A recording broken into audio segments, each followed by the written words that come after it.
Hello, welcome to Jason the Millennial. My name is Jason.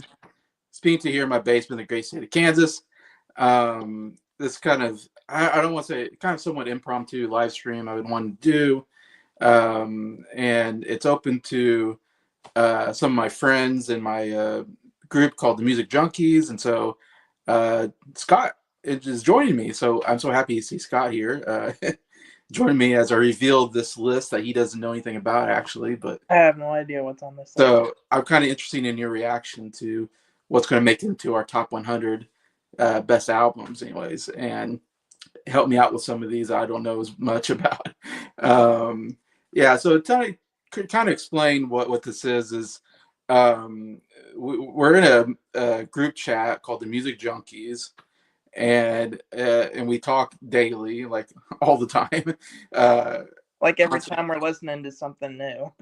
Constantly talking about music, yeah, what we're listening to, and also we collaborate a lot, of course, in a lot of videos on my channel. And then Scott from SoundLab Studios, and we just did a Foreigner album on his channel yesterday, actually. So it seems like weekly we're on Scott's channel doing something. And then you got Nick from Townsend 505, who collaborates a lot with all of us, where we usually do videos together. And we got Brian from Briar's Music Showcase. And then we also got Jacob Martin from Jacob Martin's channel. And we've been doing a lot on his channel lately as well. And don't forget Ryan Cam. Then Ryan Cam has been, he's more of he's got a movie channel, but he also has been joining us on some music collaborations lately. And also Adam from What the Gym, I also added onto the group. So there's basically 7 of us that we collaborate fairly regularly, and we talk all the time in the chats anyway. So this is 4 of us that put together a top 100 favorite albums list. Of course, me, I did mine. I've done 2 of them, but I've done one recently this last year or whatever. I started, I think, the end of last year, and I finished it this year. But did my top 100 favorite albums of all time. Scott did his top 100 a little while ago. Probably again at the end of last year or something. I don't know. He did yours. I'm gonna preface this video with my list. It's changed? It was dated the day it came out. I have listened to so much new music in just a few months that also, when I'm looking back at that list, so many of those albums were just a bunch of the same artists and stuff. Especially, I was listening to a lot of David Bowie at that time, and so there was like 5 or 6 David Bowie albums. I look back now, I'm like, there are probably like 2, maybe like Ziggy Stardust and Heroes probably would be the only 2 on my list. But yeah, if you or maybe Let's Dance, that's a good one too. But like, I put way too many on there, and so. I mean, to be fair, if I made a list now, you'd probably get recency bias of whoever I'm listening to right now.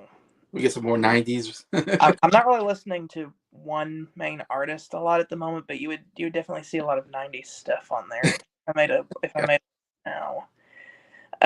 So I guess I kind of have to wait a few months before I can make another list, so that it's accurate and not just the recency bias of, oh my gosh, I just found this amazing album. I need to put that like really high up on my list just because that's the album I'm listening to a lot lately. I'm kind of with you. My list is outdated already. Yeah, because just listening to so much new music all the time, and I'm constantly hearing new albums. I'm like, man, this album's so good. It might make my list. They're too good. No Coldplay albums on my list, which they would make my list now. Nothing past the 80s, I don't think. My list needs to be updated because if I switched my list and made a new one, it would look a lot different and you would get a lot more variety, rather than a bunch of albums but like the same 5 artists or whatever. Yeah, I feel all of our lists are probably somewhat inaccurate. Nick also put together a top 100 favorite albums list, but he does this quite regularly. It seems like he starts a list and he quits and starts over. Nick's favorite album of all time changes like every few months. Yeah, I was gonna say his changes daily, like his list. So his is probably very inaccurate. But I mean, what can you do? I just go with the list that we I have will at the moment. say Breyer has not made his list yet, and he's No, planning on doing a series. When he does that, I'll probably remake a list, and maybe we can do an updated one. That it'll probably be. I'm guessing it will be outdated as soon as we release it then, but it'll at least be more accurate than what we have right now. But very true. I'm still excited to talk about this because it'll be interesting. Yeah, and then Adam from What the Gym put together. He put together the list on his channel, but he didn't do a video. He just did a The list. post because I think it was for like I don't know if he had so many. You got to a certain amount of subscribers or something like that, so he put that together as like a. Anyway, so when Adam did that, I was like, "Oh, I'm gonna add Adam's list." Just I think the more people I can add, the more interesting our list is going to be. Yeah. I think because I would again, yeah, I would love to see Breyer and Jacob Martin put a list together. I don't know if they will at some point. If they could put a list together, Yeah. I feel like Jacob will um, at some point, but uh he kind of just started listening to the yeah, album recently, so yeah, he'll probably need to listen to a few more, or it'll end up kind of like our list where it's like a bunch of Elvis and a a bunch lot of of Creedence Clearwater Revival, which again that's not bad. I don't think my list was bad, but my taste in music has changed even just in a few months. Even though I still love all that stuff, like there's so much more to my collection, and I want to highlight. yeah. So I would love for those two to put a list together. Then it'd be six of us instead of just four of us. But so right Yeah. now, this is I call them the Music Junkies, even though it's only four of us out of the group. But that's enough people, I guess. I can say this is the best we can come up with at the moment. It's a majority rule. And yeah, so we can say definitely a lot of Beatles because a lot of Beatle fans in our group. Definitely a lot of Dave Bowie because you and Nick both really loved Dave Bowie. Yeah, You we both had have. we had a little bit of a phase last You had a David Bowie phase when you did your where list. it was just like, oh my gosh, this man has never made the same record twice. They're all so different, and I have to put them all on this list. A lot of Queen is going to be on the list because That's gonna stay constant. we all like Queen. Queen So is just good. That's gonna stay constant because Queen yeah. is good. And I mean, Who and Led Zeppelin's going to be on here. They Yeah, don't have as many albums, I think, is because the other ones have more albums. But yeah, those are kind of some of the you're going to get a lot of those kind of repeats. But yeah. The usual suspects. the usual suspects. And I should say, like the way I did the list is that I took our four lists and I picked the albums that are on all four of our lists. They are at the top of the list. So Higher. all four of us have it on the list. So those are going to be the top. And there's actually 7 albums that we all have the same on our list or whatever. That Oh the wow. top Those 7 albums on this list are because they were all off 4 lists. And I'll just say right now, the Beatles aren't in the top 7 because Nick didn't put one Beatle album on his list. So if Nick did, Beatles would be number 1, I'm sure. But I have a feeling I know what the number one album is just by. Yeah. Can I make a guess and Yeah. then see if I'm right? I'm gonna guess the number one album is "Who's Next" by the Who, just because that's like the one album that all of us like really like and have that up on high on our list. Yeah, I won't say right now. That's a good guess though. Okay. I'll tell you afterwards, maybe. Okay. If you want to know. I won't. I want to be on all these videos, and I want my reaction to be like, "What?" I don't Okay. want. I only want to know the ones on this video. Okay. Good. Yeah. So the first, anyway, so that's the top on the list. Then after that, it's albums that 3 of us have on the list. So 3 of us have that album on our list. That's the next group.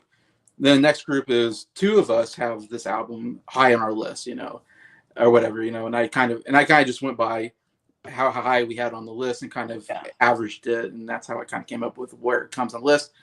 And then the last part, unfortunately, is just like an album that was only on one list, but it was really high on the list. Yeah, the very highest on our list that wasn't shared with anybody else, kind of filled out the rest of the list. It'd be nice to have the whole thing be albums that at least 2 of us had on, but I couldn't fill out the whole 100. Yeah. It basically goes to, let's see, 100 to 84 are all albums that just only one of us had on the list. So after 84, then it's at least 2 people have it on their list, kind of. So yeah, so these first ones, it's just going to be one of us really loved this album. You know what? I'm cool with that because that's going to highlight our different individual tastes in music. It's very true. That is so true. Can we put who had it on their list? Do you have that? Yep. Okay, perfect. Yep. All right. So introducing all that, we'll go to number 100. What made our number 100 on the list? And this is Thriller by Michael Jackson. How is that only number 100? That's the best-selling album of all time. It is. Like, every song on that album was a single. I'm confused as to why only one person had that on their top one. Was that me who did that? Yeah. You had number 17 on your list. So it made it in. I'm surprised I'm the only one who even has it. I know. It's like one of the greatest albums of all time. What's that doing at number 100? Yeah. This came out, of course, in 1982, the year before I was born. Was the best-selling album of all time, like you said. So I'm so glad it made it on our list, because it does. Even though I didn't have it in my top 100, it belongs on the list just because it is an important album, I think. Oh, Michael Jackson's like one of the most culturally important musicians. Like, that dude was like everywhere in the late 80s, or even the early 80s too, with Thriller. Like, early 90s. You got Bad. Of course, late 70s even with Off the Wall, which that album. If Thriller is number 100, I bet you Off the Wall is not on this list, sadly. But no, this is the only Michael Jackson album that made it on the list. Thanks to you, Scott, for putting it on there. I'm glad this one made it, because like every song on this album is like such a huge song. Like "Wanna Be Starting Something." You got It, Billie Jean, Thriller. Yeah, great. Human Nature, PYT. Like this could be Michael Jackson's greatest hits album, and it's a studio release. Yeah, there's even a Paul McCartney duet on here, which I didn't realize. Oh yeah, there's so many guest musical appearances on this album. Paul McCartney, Vincent Price does the little narration. Thriller. Eddie Van Halen plays the guitar solo on "Beat It." I don't think this one actually counts, but I always like to say Alvin and the Chipmunks sang on PYT at the end. Really? Yeah, it's so many. That was really why I think that album is the greatest selling album of all time, is because Michael Jackson and Quincy Jones wanted to make a record that kind of had something for everybody in it, and they really pulled that off. Yeah, you can't put in words how big this album was when it came out. It's humongous. And of course, you got Toto as the backing band for most of the tracks on this album. Really? Jeez. Yeah, PYT I think was written as a Toto song, but they ended up having Michael sing it. I mean, not PYT, Human Nature. Human Nature. Yeah, that was written as a Toto song, and they ended up having Michael. It was an outtake from one of their albums. I can see them doing it. Yeah, it kind of that would belong with them. I don't know. What's your favorite song on this? Do you have a favorite song? Beat It. Just because of it's the most rocking song on the album, and Eddie's rock solo is just crazy. Van Halen. Yeah, if I'd have to go with my second favorite, it would be Billie Jean, just because iconic. You think of the moonwalk, that's the song that's playing in your head. I always loved Billie Jean, because I remember watching that on TV. The was it something about Motown? I can't remember what it was. Where that famous the white glove with the hat. Yeah. Oh my gosh, that's such an iconic moment. And him doing the moonwalk. That is such. I was watching that the other day. Actually, some people reacting to that. I like to watch music reactors, and I was watching some music reactors just like yesterday or the day before. It's so fun to watch. Yeah, Billie Jean's so catchy. Billie Jean, not my love. It's so good. I love Human Nature. That's people don't talk about enough. That's such a great melody to it. I love that. I tell them that it's human nature. Oh, I love it. It's a very underrated song, I think, from Michael Jackson. It's on this album. It's like, man, it's all these great songs on the album. The only reason why I don't have it on my list is because I don't know. thing about Michael Jackson because this whole like he might Oh be yeah, a pedophile, we're talking about Michael Jackson the musician, not Michael Jackson the person, right now. and but I've talked to many people who they're pretty sure he wasn't. So I might have to rethink all that, like because I'm It's just just like it was a case that was brought forth. It was never confirmed. yeah, he's never convicted, and there's people that claim he did, but people are saying that they're not telling the truth. I don't know. So it's one of those really Shady. yeah, there's something there. I'm like, gosh, I'm not sure I should, promote it or not. So I've been kind of eerie about, even though I mean, yeah, there's some good stuff here. I don't know. So maybe at some point I'm gonna have to. I've heard enough people say that they don't think he did it. So I'm like, okay, maybe if he didn't do it, I guess I should maybe be more fair about his music. um, but if Jacob Martin did a list, it would be higher because I know he would have this very high on his list. So Yeah. So Jacob Martin, Jacob, it's time to make a list. if you want this album to be higher on our list, you have to make a list because you can put in your top 10 or whatever. I don't know. I know he loves this album. He loves a lot of Michael Jackson albums, so he might be the. I mean, you have it on the list. I don't know if you're a big Michael Jackson fan, but I know Jacob is. I think Nick likes Michael Jackson quite a bit too. Yeah. He didn't put any on his list though, but I think Nick's listened to just so many albums that it's hard to pick 100. That's what he told me. Is that there's some albums that he's like, I really wish could make this list, but I've just listened to so much that it's hard picking just 100. It's so true. Yeah, so I don't know. So who knows? Maybe Thriller will go higher on our list in the future. But it made it here at number 100. Thanks to Scott here. Yeah. Number 99 on our list is Arrival by ABBA. Coming out in 1976. I heard this album once. I don't remember. Is this the one that's got Dancing Queen on? Yeah, it's got Dancing Queen on is the big song. Okay. And I'm forgetting what else it has on it. I forgot. Yeah, we're doing this ABBA series. So I'll be able to talk more about that album when we do that series. But I remember hearing it. I think I've heard that album once. What else is on there? Even if you you don't know. I don't have the information from you. I just have the album. And Nick has this number 16 on his list, so that's why it made it in here because Nick is he's the biggest ABBA fan in our group. So, and I think this is the only ABBA album in our group because that's his favorite ABBA album is Rival. I mean, like the ABBA representation because those guys know how to. They can write a good, catchy song.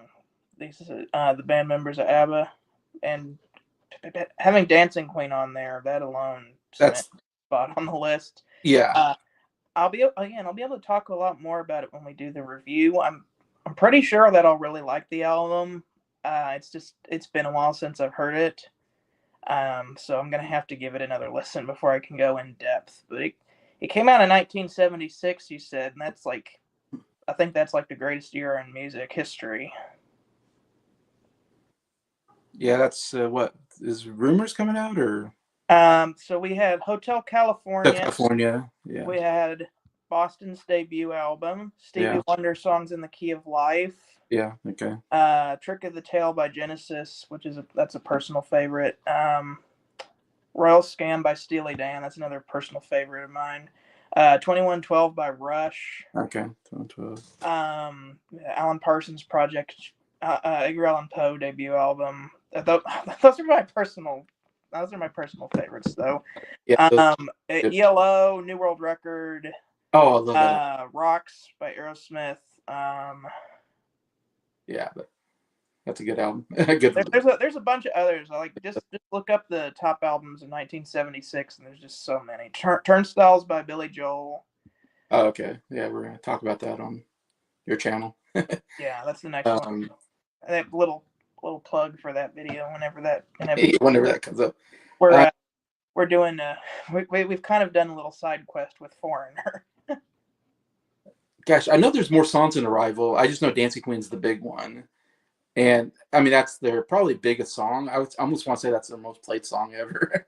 Yeah, and if you play that, everyone will sing along to it. Yeah. Yeah, it's so catchy. And it's probably the first song I ever heard from ABBA, I'm sure, at some point when I was a kid. Yeah, it's a great song, and I like the album. I gave it like an 8 out of 10, I think, when I listened to it. So I didn't like it as much as Nick does, but like I thought it was a solid album. And I can't remember what else. I know there's some other good stuff probably on that album that I can't think of. I think Fernando isn't officially on the album, but if you go on Spotify, I think they put Fernando on I there. think it's a single that was released at the same time. Yeah, so I don't think it was originally on there, but then over. I need to know what else is on here. Yeah, I know. I was like, I hope his Nick was gonna be in a chat or something. He could tell me what's more about this album. Uh, yeah, it's a good album. I actually like Vu La Vu better. That was my favorite album I've heard from them so far. Ring Ring I like a lot too. Actually was a big fan of that album. So, but yeah. Yeah, thanks to Nick. We got ABBA here, number 99, Arrival. Number 98, this is my my album, so I'm the only one that probably knows this album very well, but it's called Strict Joy by the Swell Season. This came out in 2009. And this is number 15 on my list, my Wow.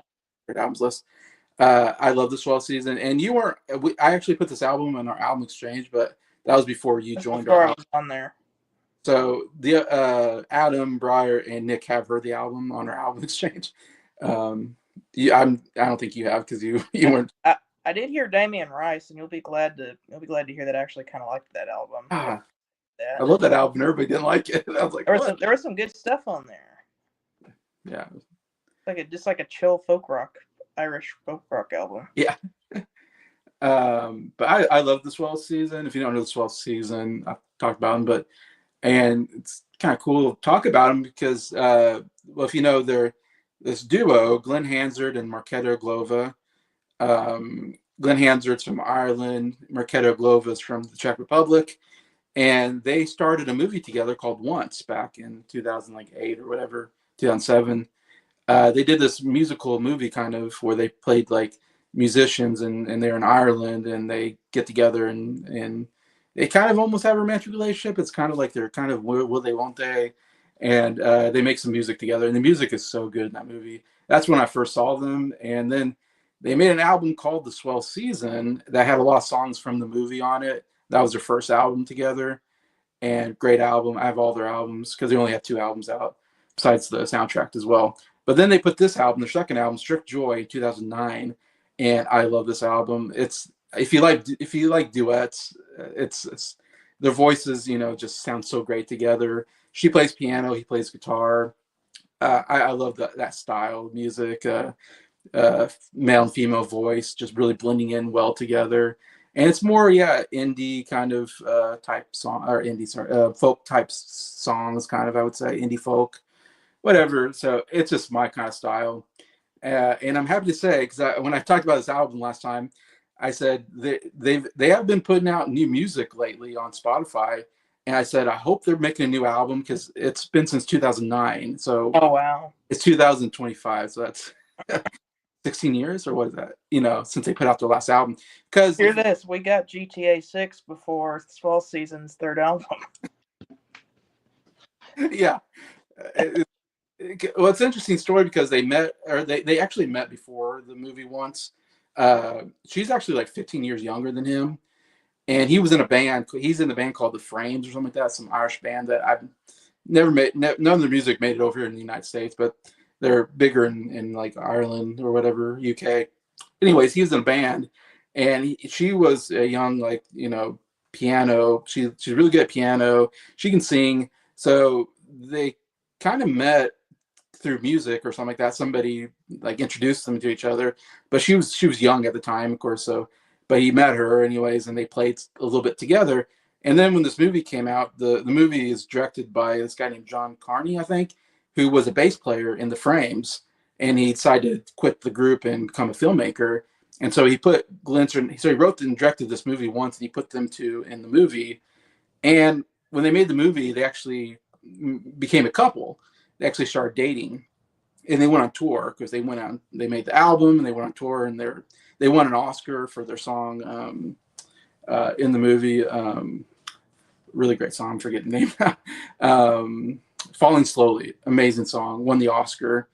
Anyways, so then they kind of became a couple as they were touring, and then they're making this album, Strict Joy, and they end up breaking up like when they're making this album. So after they broke up, they went their separate ways. They got married and had kids with other people. They had their own solo projects. So it's interesting. This is really cool journey where they're finally coming back together after 16 years. They're coming back and making a new album that's coming out July 11th called Forward. And I am so excited. I'm like the most excited ever for an album because I've been waiting 16 years for them to make another album, and I'm so happy. So it won't be too long. They'll come out with this new album Forward. So not only that, but I already bought tickets to a concert of theirs here in Kansas City on September 10th. So I will be seeing them live on September 10th. So anyway, so I'm very excited. But yeah, most people probably won't know this album. This is kind of my personal. I can't recommend it enough, though. I love it. Anyways, all right. Number 97 on our list is "The Wall" by Pink Floyd. Wonder who put that one. And this is from 1979. And Scott put this number 14 on his list. So here's another one. How am I the only one to put that one on there? I know. Jacob, make your list. I know Jacob likes that one too. Breyer would put it on his list if he made a list. I don't know because I don't know if you're the biggest. Nick likes Pink Floyd, so I don't know why he didn't. He likes early Pink Floyd. He likes early Pink Floyd. I like that classic period, Dark Side of the Moon to the Wall. Yeah, this is obviously one of their big albums. I mean, Dark Side of the Moon, Wall, those are the two big ones. Yeah, Wish You Were Here too. What's that? Wish You Were Here too. Yeah, Wish You Were Here. Yeah, I would put that in that group. You're right. But yeah,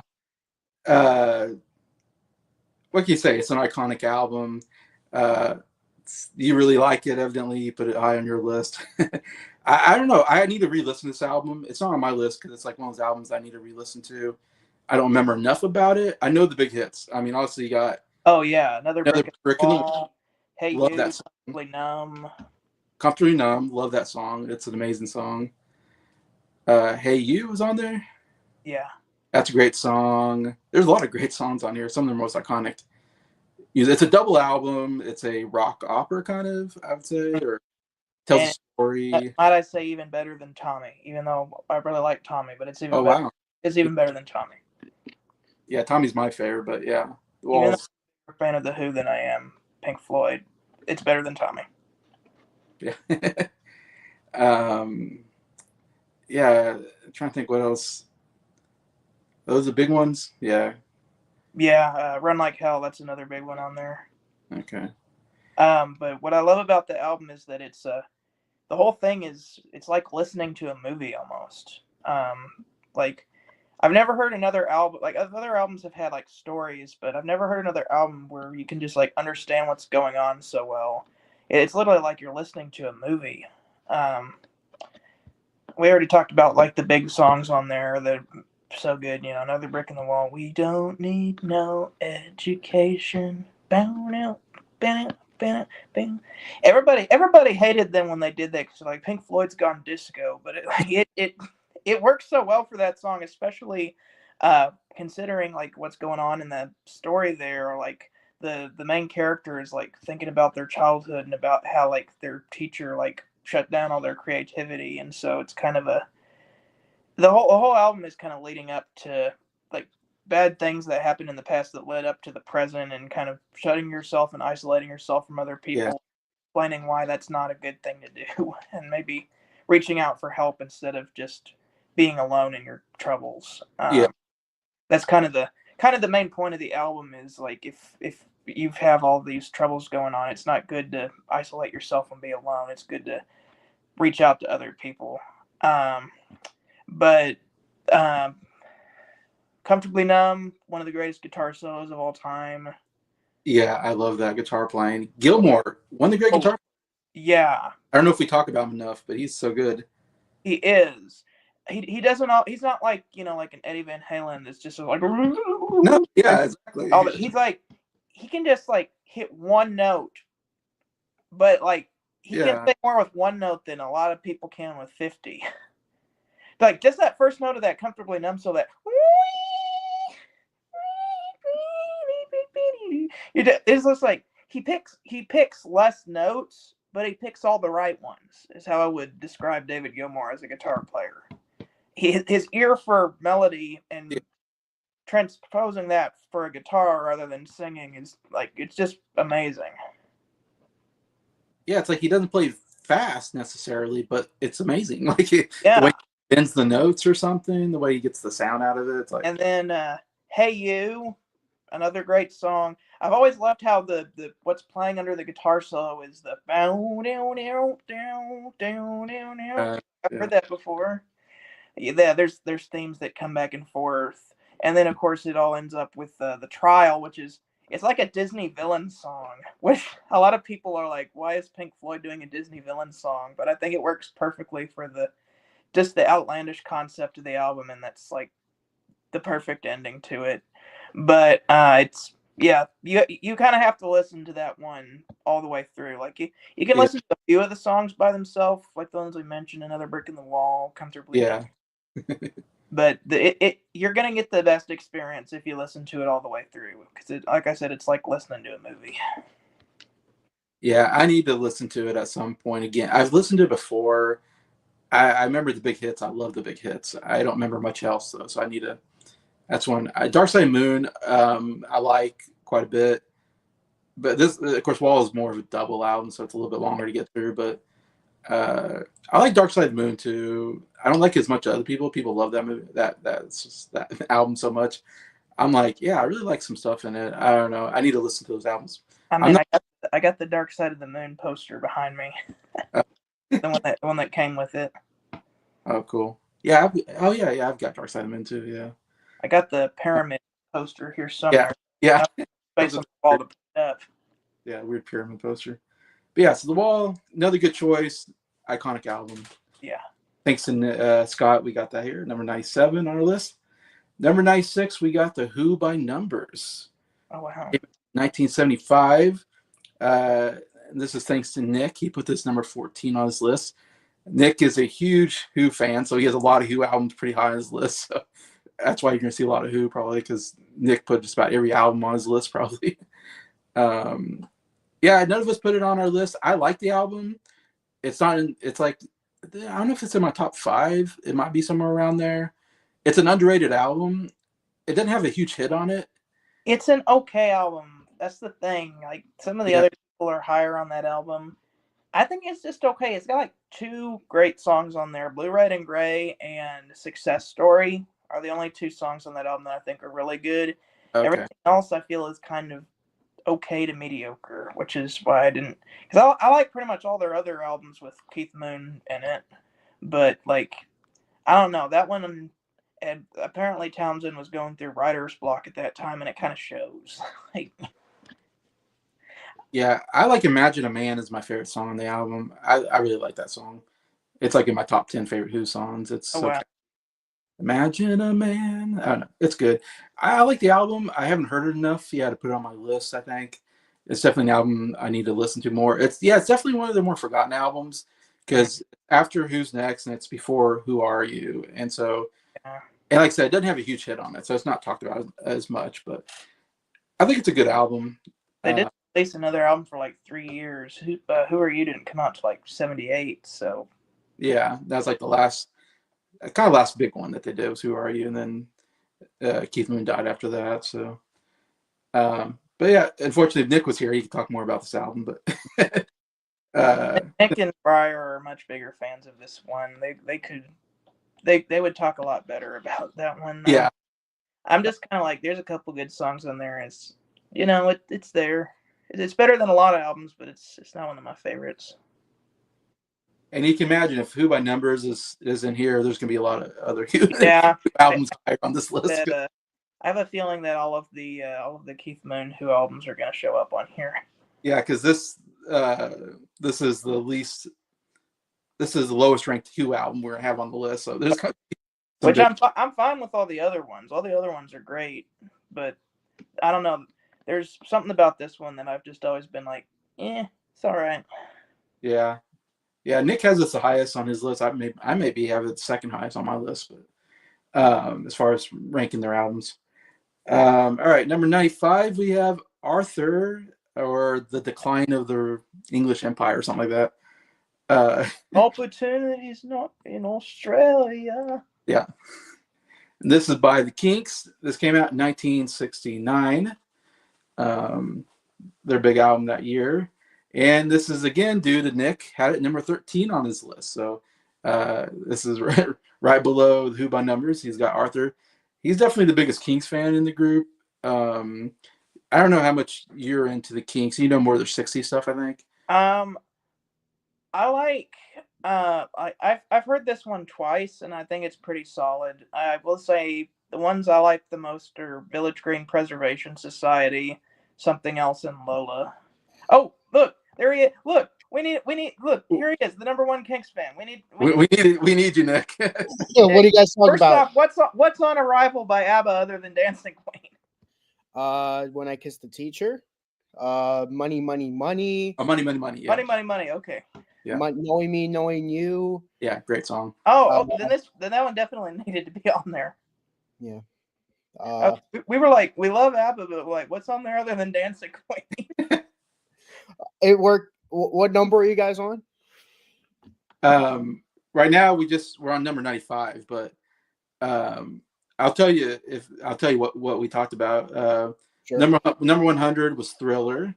Okay. Number 99 was Arrival, and so we didn't have much to say because we don't know that album as well. We were like, we're gonna have to wait to get to it in the ABBA series to. Yeah, I'll leave my thoughts. I think it's a really good album. It's definitely top 2 of their albums. Yeah, Knowing Me, Knowing You. That's a great song. I'm glad you said that. Knowing Me, Knowing You. Knowing. Oh, so catchy. Yeah, Money, Money, Money was one of their singles, I think, as well. And that's your top album. That's what made it in here because that's the only album I think we have on here. So 98, we had Strict Joy, which was the album I put on our album exchange by Swell Season a while ago. But Gotcha. 97 was The Wall. I put that one on there.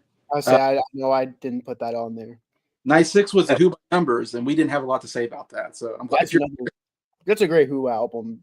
Slip Kid, However Much It Booze, Squeeze Box, which is the big single on there. Box on there, that's right. Mom's got a squeeze box. That's the thing about that album is that like that's my least favorite song, and that's the big hit on there. Usually a single on the album is like at least in my top 3, and that's like my least favorite song on there because how stupid it is. Yeah, I wouldn't say it's one of the better songs on the album personally. Dreaming from the Waist is to me one of my all-time favorites. Imagine a Man, I think it's an awesome song. Yeah, Success Story. I do agree with Scott. That is one of the best songs on the album. They're All in Love. Where do you put in a magazine? Oh, yeah, I forgot about that. Yeah, I do like that part. That part always makes me laugh. Blue, Red, and Gray. Obviously, we all agree is one of the best songs on the album. That's a good one. How Many Friends I Got. I think it's good, and the last song's growing on me. It used to be one of the songs I didn't like, but it's a grower. All right. Yeah, we're saying I thought it was a good album. Scott's not as big on it. I said it was okay. It's okay. It's just that it didn't have any big hits on it, I think, so we don't talk about it as much. Yeah. But solid album. Anyways, but I know you're the biggest fan of that album out of the group. So we're currently talking about Arthur by the Kinks. Arthur, yes. Arthur, or The Decline and Fall of the British Empire. Decline or Fall of the British Empire. That is one of those albums where it's like, who thought of that name? Like, I get Arthur being the name, but the name is just so weird. But of course, you have Victoria on there. Victoria. That's an awesome. That should have been a big hit. It was released as a single, but it didn't go anywhere when it was released. I don't know why. I don't get it because it's a really catchy song. I think it's because they were like banned from touring in the U.S. Yeah, that's true. During that period, that kind of hurt their chart success over here in the States. Yeah, Some Other Son is a great anti-war song. Great song. I don't care what anyone on Tastes Like Music says. I love Driving. That song is too fun. I don't care. Australia, I like the jamming, but I do love the singing part more. Yeah, me too. And then a deep cut that me and Jason both really liked in our series was Shangri-La. Yeah, that was a great song. Fantastic song. Overall, I think to me it's still top 3 Kinks albums. I know that is very basic amongst Kink fans, but I have to be in the majority on that one. You know, the Kinks are already kind of an underrated band, so yeah. Yeah, this was of course Nick's favorite album of 1969. So yep, and they repeated that. Actually, yeah, they repeated because Butch Green, 1968. Sadly, I'm gonna Sorry, what was that, Scott? We'll see if Lola wins 70. I'm sorry, guys, but just like the Chiefs, they did not repeat. It's very difficult for an artist to get 3 in a row unless it's the Beatles. It's hard. It's hard because it's hard to have the best album 3 years in a row. But I mean, wait until we get in the late 70s and the early 80s. I have a feeling there's going to be a band that'll win 3 years in a row. I was just saying, wait until we get to Queen. They have like a dynasty in the mid to late 70s. They have like a little dynasty. Well, one of my favorite bands is going to repeat in 1970. I'll just say my favorite band, 69, is going to repeat again. Oh, because they put together 2 really amazing albums in a row. I'm not going to say anything, but I have a feeling I know what you're talking about. Yeah, Arthur, I really like this album. I give it like a 9 out of 10. Everything that Nick said, yeah, really great songs. It's such a cool concept album about kind of World War II and like post World War II England kind of concept. I think was really cool. It's funny thing about the Kinks is like I really like the Kinks. The only thing is like there's not very many Kinks albums on our list because I think me and Nick are the only ones that have Kinks albums on our list. You guys are the only ones who've listened to like all their albums all the way through. Like I've definitely liked what I've heard from them, but I'll be honest, like I've only listened to like 3 or 4 of their albums. Yeah, we listened to all their albums, but my favorite albums are different than Nick's favorite albums. So I know Jason actually, you know, normally normally I'm the weird one with all the non-popular albums. Jason picked all this. Didn't he pick Everybody's in Show Business as his favorite one? Sleepwalker. But Sleepwalker and Think Visual are his 2 favorite albums. Those are like nobody picks Preservation, all right? Those are like the most weird those are like the weirdest number 1 and number 2 albums. I'm not saying it's a bad thing, but because I mean you see my list of songs. It's very true. Some of my rankings are very bizarre, but I was surprised by Jason's bizarre number 1 and number 2. But for me, it's like number 3, Lola, number 2, number 3, something else, number 2, Arthur, number 1. Kinks on the Village Food Preservation Society. So it's like all the basic choices. Yeah, so it's funny. I don't have Arthur or Village Green or Lola on my top 100 or whatever. And those are the ones like Nick has on. I don't know if he has Lola, but he has Arthur and Village Green. I have Lola in my top 5. He has probably like Face to Face or something else on there. And I don't have those on my list. I have other albums on my list that he doesn't have on his list. So we didn't coincide. So we'd only have like 2 Kink albums. That's the point of making your own list. Yeah. So if you look at our individual list, you'll see more Kinks albums than me and Nick. But... Oh, yeah, for sure. All right, number 94, we have Surrealistic Pillow. I can't say it. Yeah. I'm the only one who has it on my list. Somebody to love. Hence why it's so low. I think this was number 12 on Nick's list. Hey, so Thriller was 100. That's the best-selling album of all time. Yeah. I really like this. I mean, since I'm the only one who heard the album, well, I don't have the album, but let's just pretend like this is a. There's another Jefferson Airplane album. Yeah, and of course it starts off with "She Has Funny Cars," which that's a bizarre song title. There's some bizarre song titles on the album. "She Has Funny Cars" is one of them. It's a pretty cool song, and then of course "Somebody to Love," not to mistake with the Queen song. You got Grace Slick, awesome vocals. If you guys ever watch Cable Guy, Yes. Yes, when Jim You Carrey does the like- karaoke. You would seriously think of Jimmy. When Jimmy it's like, Carrey. I got you a big screen TV and a surround sound system and a karaoke machine, and we're gonna have a party. Yeah. Right.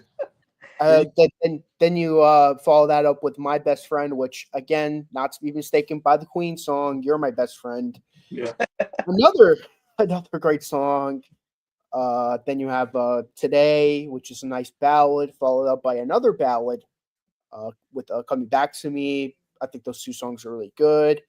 Then you follow it up with 3/5 of a Mile. I think 3/5, 10th of a mile or something like that. It's like a weird, bizarre song title. It's just, I don't know. Like, I think they were high when they made these album titles. I mean, these song titles. Yeah. Of a mile in 10 seconds. Like, what kind of song title is that? Take it back. I'm not going to say probably. I'm going to say definitely, because the guy from Grateful Dead is credited in the album notes as spiritual advisor. I think we all know what that. Which, speaking of which, Coming Back to Me he did do the guitar on that song. Then you follow up with another very interesting song title, DCBA. That's it. DCBA, which I guess those are supposed to be the notes of the opening chords. I think. I forgot. Then you have like a Mamas and Papas-esque track with How Do You Feel? Follow that up with an instrumental, just an acoustic instrumental. And then you have White Rabbit, which Not to be confused with the Queen song, White Queen. or White Man. But then you follow that up. Then you end the album with Plastic Fantastic Lover, which that's a very interesting song. It's like a Simon and Garfunkel-esque song around that time with around that Rosemary, Sage, and Thyme kind of period. But I think it's a great album. To me, it's one of my favorite albums. It's one of those albums where I'm one of the few people in my group that actually likes it. It's one of those big albums, but I'm the only one in my group that likes it. I don't know why. I mean, I know Adam likes it, but let's be fair, Adam likes everything. So there are particular albums that just speak to certain people and are more than others. Like, you can listen to that and be like, it's so amazing. I like OK Computer by Radiohead, and you're like, that sucks. You know, we all have that one album that we're like, it's so good, it's a masterpiece, and everyone else is like, what? Yeah, that's true. Yeah. Well, at least you have Briar to agree with you on Radiohead. I don't have anyone to talk to about what Jefferson Airplane, so. Yeah, I just hadn't heard it yet. Of Jefferson Airplane in the group. That's why I don't talk about Jefferson Airplane that much. That's definitely his group. Jurassic Pillow's the big album, so I think it's a good album to have on the list. I'm glad it's on here because it's a big one of the best psychedelic albums of the time. I mean, come on, White Rabbit, whatever. That's one of the trippiest songs you ever hear. Grace Slick is so good on those, but yeah. It's a good representation of kind of the psychedelic scene in San Francisco that was booming in the time.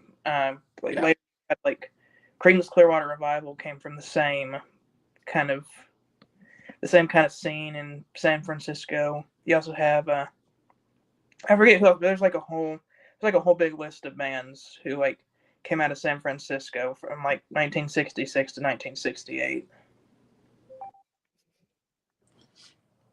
All right, number 93 on the list, we got If You Can Believe Your Eyes and Ears by the Mamas and the Papas, which came out in 1966. And Nick had this number 11 on his list. So we're getting kind of to Nick's top albums that none of us had in our list. You know what? I've never listened to this all the way through. I can't believe I'm saying that, but I've only heard California Dreaming. You only heard their second album, which you probably don't even remember anything on that album. Which I'm definitely the biggest Mamas and Papas fan. Yes, out of everyone here. That's another group that I feel like me and Briar are big fans of the group. Briar went through. Oh, yeah. I need to get into them more because I love kind of the group aspect. How there's like all the different vocalists and they harmonize. Yeah, they sound great together. They're like a unisex Beach Boys, if that makes any sense. I think that's a good way of putting it. Their first two albums are incredible. If you remember me and Jason's 1966 list, I had both those albums in that list for 66. Yeah. As for 67 and 68, they didn't even crack the top 10 with their they kind of went experimental, I think. Yeah, I don't think it's as. I mean, they're good albums, but those first two albums is where it's at, especially to me, especially the second album. But the first album's really good. Of course, you open up with Monday. Yeah. It's such a beautiful song. Na, na, na, na, na. I got Straight Shooter, because I'm a real straight shooter, if you know what I mean. When I first heard the song, I actually did think this was about drugs. I was like, oh, I get what you mean. But then I looked it up. I'm like, oh, straight shooter could also mean a completely different thing. That's probably what they meant. I don't think there's any drugs involved. Probably the John Deacon sense. Yeah.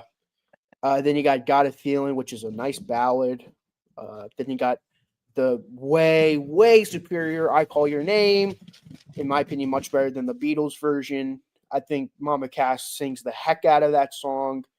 I mean, no hatred towards John Lennon. He did okay, but after listening to Mama Cass doing this song, it's like the Beatles version to me is unlistenable after listening to this version. And there's like a break in between where it's just music and just Mama Cass going, John, like whispering it. She's like, John. You know, it's just a hint just that waiting for him to go, yo, go. Oh no.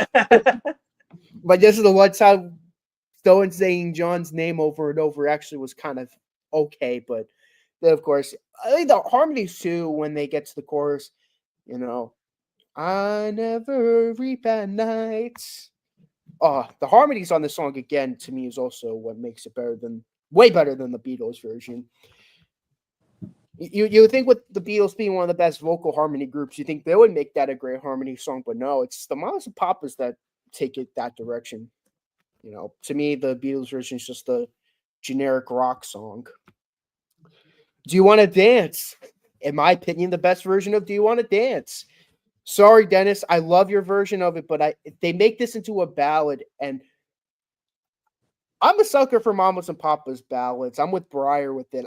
I think this is one of Breyer's favorite songs on the album too, and it's a beautiful ballad. Like anything you know about the Dennis Wilson Beach Boys version, it's the complete opposite of that. It's not fun. It's not fast. It's actually a slow, nice ballad. Then you got Go Where You Want to Go, which is their first single. Fun fact. Great. That's a great song. Oh, great song. You gotta go where you want to go. Do what you want to do with whoever. Oh, the harmonies again, out of this world. Then you got California Dreaming, which that's a good song. Their biggest song of all time. It's a classic for a reason. Then you got their version of Spanish Harlem, which, in my opinion, is the best version of Spanish Harlem. Yes, I think it's better than the Benny King version. Yeah, I love the Benny King version too. Yeah, this version's great. I mean, the album itself sucks. I'm not a big fan of the album. Yeah, it wasn't a good album. I mean, I think it was like good enough to be on my list because there were no other albums that year. Because I'm like, you know what, the song is good, the album sucks, but the song is good enough to put it in my list, kind of deal. But this song is incredible. Then he got a B-side single, Somebody Groovy, and it's Mama Cass talk about somebody groovy. I want somebody groovy, someone who's able to move me, yeah. You got, yeah. Somebody move me, yeah. Oh, very catchy song. You got Hey Girl, you know I'm put you down. Another great song. You Baby, great song. And then lastly, The In Crowd, which I think it's a good song, but definitely the weakest song on the album. Overall, it's a great bubblegum pop album. Yeah. With harmonies along the way. Great pop definitely check it out, Scott. Definitely check it out. Yeah, this is definitely their big album because it has their two biggest hits, in my opinion. California Dreaming, Monday is their two best songs, and it's on this album. So it's like, if you want a Mamas and Papas album, this is the album to get, in my opinion, because yeah, the two best songs. But anyways, yeah, it definitely belongs on here. I like the Moms and Papas. Great sound. Number 92, we got Room for Squares by John Mayer from Let's 2000. not talk too much. Obviously, It's on my our. album. I have this number 9 on my list. It's a top 10 favorite album of mine. And it's an album that we're going to talk about actually on the album exchange. So we can't say too much about this album. Just say that it's a personal favorite of mine because I was like a junior, senior in high school when this came out.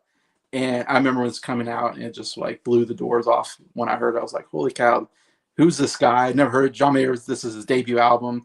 Like, who is this guy? Where does he come from? This is, to me, I love the style. Very acoustic guitar style music and very catchy music. No Such Thing was kind of the first big hit that hit. Love that. Why Georgia, I think his name, the second one. Real great song. And then Your Body's a Wonderland was also a big hit off this. So it had 3 pretty big hits on it that I heard on the radio, and it's a great album. So that's all I'll say on that one. Number 91, we have After the Gold Rush by Neil Young, which came out in 1970. And Adam had this number 8 on his list. So this was a big one for Adam, which I didn't realize he was a big fan of Neil Young. That's in his top 10. I think this is a great album. This is definitely, I'd say it's my second favorite Neil Young album. It's definitely one of his big ones. And definitely see it on my list in 1970 when we do our 1970 list. As, of course, After the Gold Rush, that's such a great song, the piano ballad with Neil Young's very unique vocals. Yeah. It's so interesting. It's just like him and a piano and then like a French horn or something that comes in. Southern Man, one of the great rock songs that he ever did. That song rocks. Oh my gosh. Inspired another song too. By Leonard Skinner. Southern Man, just like the way he sings it is so great. But man, that guitar solo, man, Neil Young, in my opinion, one of the great guitar players. That guitar solo is so good. Those are like the 2, I think, big hits on there. Only Love Will Break Your Heart, I think, is such a great song. Kind of one of his great, like, not big hit songs, I think, but what a great song that is. I don't know if you guys have any opinions on After the Gold Rush. I'm gonna be honest, I've never heard it. I've only heard what's the one? Everybody Knows This Is Nowhere. Yeah. But that's a great one. That's a good one. I think it's a good album. I think it's a really good album. I definitely want to review Neil Young at some point. Yeah, I think the only reason why I love this album, it's not on my top 100. I think it's only, to be honest, it's not on my top 100, I think, because Neil Young took all his music off of Spotify, but he put it back on. So it's back now. I might have it in my top 100 next time I do this list. Who knows? But I don't have any Neil Youngs on here because I didn't like the fact that he took him off of Spotify. But we will hear about him on other albums, just not on his solo work. Anyways, but yeah. So I guess we don't have a lot to say about that album. I think it's a great album, though. It deserves to be on here. Adam is a big fan of it, evidently. Number 90, we got All Things Must Pass by George Harrison, which came out in 1971. And this was number 7 on Adam's list. So obviously this is the big album for George Harrison. It's his first solo album, and it's like by far like considered his best album. I actually don't like it as much as other people do. I actually prefer Cloud 9 and George Harrison over it. It's obviously this big double, triple album. And it has some of his biggest songs on it. It has my favorite George Harrison song on it, My Sweet Lord. Love that song. To be honest, one of my favorite post-Beatles songs that they put out. I love the guitar on that. Like, love the slide guitar on that. It's so good. All Things Must Pass, great song. I'm forgetting, is it What Is Life on there, or is it? Yeah, What Is Life? That's a great song as well. It's definitely a big album that deserves to be on here. I don't have it on my list. I'm not the biggest George Harrison fan. In fact, Nick might be the biggest George Harrison fan, or Adam. Adam's a big George Harrison fan too. So I don't know. What do you guys? None of us had it on our list, so I don't know what do you guys think about funny enough, as big a fan I am of the Beatles, I don't listen to their solo work very much, but I do have this album, and this is a good one. Oh, you did? Hold on a second, I have. Oh, it's my phone. You can see I got my George Harrison poster that came with the album up there on the wall. That big Harrison. But there's definitely some really good stuff on here. My Sweet Lord, What Is Life, Beware of Darkness, Isn't It a Pity, All Things Past. Just lots of great songs on here. I feel like the reason it's so long is that George had all these good songs he was saving up, and Lennon and McCartney just kept telling him, you get one song per album. Yeah.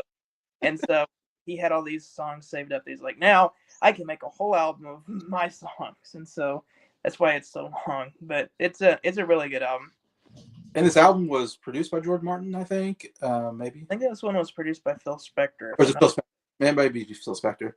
But I think he has like a bunch of really famous people on the album, if I remember. Like maybe Eric Clapton's on here, and I can't remember who else. But it seems like it's one of those all-star albums where like songs was written by Bob Dylan. Oh, okay, Bob Dylan. Like all his famous friends like helped him out on this album. Yeah. Yeah. Where do you have this? One of the songs has John Lennon on hand claps, so that's a powerful move for George, being like, you can play on my album, but you get to do the hand claps. I know you have a George Harrison list, Nick. Did you have this very high on your list? I don't remember. I don't think this was on my list at all. I don't think I had any of his albums on my list. But... Well, I mean, on your personal, I know you've ranked all the George Harrison albums. I mean, sorry, it's up there. It's definitely up there. It's definitely in my top 3 at least. On one hand, I think a lot of his best stuff is on here, but on the other hand, there's some of his worst stuff. Like, there's like one song, "I Dig Love," which I think that song is really just bleh. Then they have like an unnecessary "Isn't It a Pity" too, which it's like, why is that on here? Why isn't it a pity 2 on there? I don't like then there's like just like an entire disc of just jamming. I'm like, no, please no. Yeah, I haven't even listened to that part. Besides that, I think this is some of his best songs on here. Of course, "My Sweet Lord," "Wah Wah," which me and Jacob are gonna have a war between each other because he doesn't like that song and I really like that song. So Nick said, I don't need no Wah Wah. Prepare yourself for that. "Isn't It a Pity," the original, is phenomenal. I think that's an awesome song. That's a good one. "What Is Life?" That's a really good song. That's my favorite George Harrison solo song. That's a good choice. That's a great song. "If Not For You," really good Bob Dylan cover. Yeah. Then the country song, "Behind That Locked Door," is awesome. Yeah. Then you got another song, then you got the title track, which is great. Yeah. One of his most underrated songs, "Ballad of Sir Frankie Crisp," "Let It Roll." That's a really good one. Besides that, I don't really have much more to say about the album. It's a really good album, but there's definitely some flaws. Yeah, I think it's too long. If it was just a single album, it would probably be on my list because there's so much good stuff. For sure. Yeah, I just wish it wasn't a double album, but I'm glad it's on here. It's a big album. Adam, look, good thing for Adam, he put it on his list, so it's on our list right now. But it's not the only George Harrison. I think we have another George Harrison album on the list, which is my favorite George Harrison album, if I remember right. Maybe it's on here. I see it right now. Yeah, it's on my list. Okay. All right. So number 89, we're going back to the Mamas and Papas with the Mamas and Papas. Also in 1966, and this is again thanks to Nick, put it number 7 on his list. So this is a top 10 album for Nick. Yeah, like I said, those first 2 albums by the Mamas and Papas are, to me, their best albums for sure. I mean, they only had 5 albums, but those first 2 albums are like definitely to me, just the big, huge highlight of their discography. I mean, there's some really good songs on the 3rd and 4th album, but man, those first two albums are just so good. You got No Salt on Our Tail, which is a beautiful song. Trip, Stumble, and Fall, definitely a very angry song from them. You're gonna trip, stumble, and fall. Dancing Bear, which is it's like a 4-minute ballad, and it's like haunting. It's an interesting song. It's hard to describe what it is. It's an interesting song. Words of Love, great song. Words of love, so softly tender, won't win the girl's heart anymore. It's Yeah, a great song. Not the Polly song. I like that. My Heart Stood Still is great. Cramser, you could go screw yourself. Dancing in the Street is awesome. They're my favorite version of the Mamas and Papa song, might I add. It's funny, they trash talk Dancing in the Street, but they went on to talk about how, quote, great their version of My Girl is, and I'm just like, their version of My Girl is terrible. And then they go on how terrible Dancing in the Street is. I'm like, I like their version of Dancing in the Street. I'm like, they're like totally like against what I think, which is to me funny. But of course, you got I Saw Her Again, which it's a song, after the affair with the two members of the Mamas and Papas. Kind of an awkward song, but it's a good song nonetheless. This is the only band that has more drama than Fleetwood Mac. Oh my gosh, a lot of drama. They almost kicked what's her name out of the group, I think. Yeah, it almost did. Michelle? Is it Michelle Phillips? Yeah. I mean, at least with Fleetwood Mac, like they like left the group most of the time. Like with like they would still like perform together and stuff. Mamas and Papas, they're like ready to throw hands almost. It's like, man. Strange Young Girls. It's like a song about young women at the time, like too much drugs, I guess. It's like a psychedelic song too. I Can't Wait, which is another song about the drama.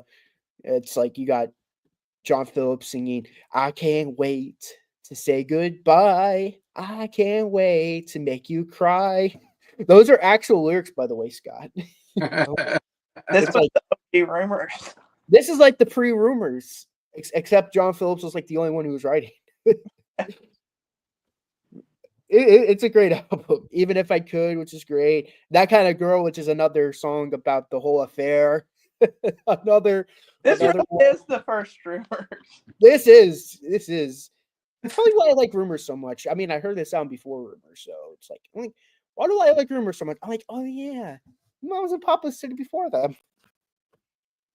And then you close out the album with a nice little ditty. Once a time I thought, which it's a good album closer. But back to That Kind of Girl. It's a heavy rock song. That kind of girl will make you cry. That kind of girl. It's like them going heavy. That's interesting. But anyways, album's great. I totally recommend it. Those first two Mamas and Papas albums, cream of the crop. I said we got two Mamas and Papas albums on here. Thanks to Nick putting it really high on his list. I mean, yeah, he really loves these two albums. I prefer If You Can Believe Your Eyes and Ears over this one because it has the two big hits on it. But yeah, great stuff though from Mamas and Papas. Number 88, we got Quadrophenia by The Who. This is from 1973, and again, Nick, number 6 on your list. Okay, now this one I can get behind. Okay. Was Scott? Is this on Scott's list at all? No. Surprisingly, it wasn't. I was surprised too. It might make my list next time around. But now that I'm thinking about it, why did all those David Bowie albums make it? That's what I'm thinking. Better than most of David Bowie's albums. Love Rain Over Me is better than most of David Bowie's discography. That's the last song. Oh my god! I am a little surprised that you didn't have Quadrophenia on your list, but me too. Yeah, me too. Right. Now, you could give your thoughts after, but since I'm the only one who had my list, I guess I'll do all the talking. You open up with I Am the Sea. There's nothing really much to talk about with that one. The Real Me. Or what's it called? The Real Me. The Real Me has the best bass playing of all time. Oh, Oh my god. It's my favorite bass line of all time. Can you see the real me, mama? Mama, can't you see the real me? Ah, that's a great opening song. Then you got the instrumental Quadrophenia, which is pretty awesome. Kind of like the overture of the album. It's an interesting concept because like each of the band members has like their own theme on the album. Which John Entwistle got the short end of the stick because his theme is just half of a song. I know. Still irks me, but that instrumental is kind of introducing you to these 4 themes that each of them is other than John Entwistle, each of them has a full song on the album, and you can also hear that theme as parts of other songs on this album, which also makes up the 4 different characteristics of the main character, which you can tell this was a well thought out album. Yeah. Well, back to what I was saying, after Quadrophenia, you know, like Scott was saying, going through the 4 themes, you get Cut My Hair, which I guess after Crosby almost cut his hair, Pete went and cut his hair. He cut his hair. He was like, come on, man, get the job done. Actually cut your hair. What's with this almost stuff? Gotta get the job done. Either do it or don't. Exactly. Anyways, Pug Meets the Godfather. Awesome rock song. Ba-da-da-da-da. Ba-da-da-da-da. I love the My Generation. And then the part where like my generation. That never gets old. And then there's like a part where Townsend goes, something about to preach. I'm like, this song is epic. I don't know why I didn't like it at first, but I think this song is epic. And then you have side 2, which I'm one. Great opening to that. Then you got Helpless, Dirty Jobs, which is a pretty good one. But then you got Helpless Dancer, which I mistake for Helplessly Hoping from the one because it still the Ash album. I don't know why. I had the brain fart that one video, but both great songs, by the way. They got Isn't in My Head, great song. Then he closed out the disc with I've Had Enough. I've had enough of dying. Had enough of. It's like, oh, great song. It's funny that they made 2 songs called I've Had Enough. I know. Then you have the second disc with 515, which that song's epic. Out of my brain on the train. Oh yeah, that and inside, outside, leave me alone. Inside, outside, nowhere to go. Out of my brain in the 515. Oh, epic song. The horn arrangements and whistle are so good. Oh man, he's like the MVP of the album. If you ask me, the bass and the horns. What is it with these rock bands and their multi-instrumentalist bass players? There's always bass player, yeah. It's old. Led Zeppelin, same thing with John Paul, bass player, but he's a multi-instrumentalist. Yeah, it's very true. We got to ask Breyer if he does that at all. Geddy Lee, yeah. Yeah, Geddy Lee also does the keyboards. Yeah. Got to ask Breyer at some point. Then you got Sea and Sand and Drowned, which those are good songs, but definitely not as strong as the last bunch of songs. But they're still a really good song. I do like the end of Drown where he's like, "I want to drown in cold water." He's just got. Then I don't know why that just never gets old for me.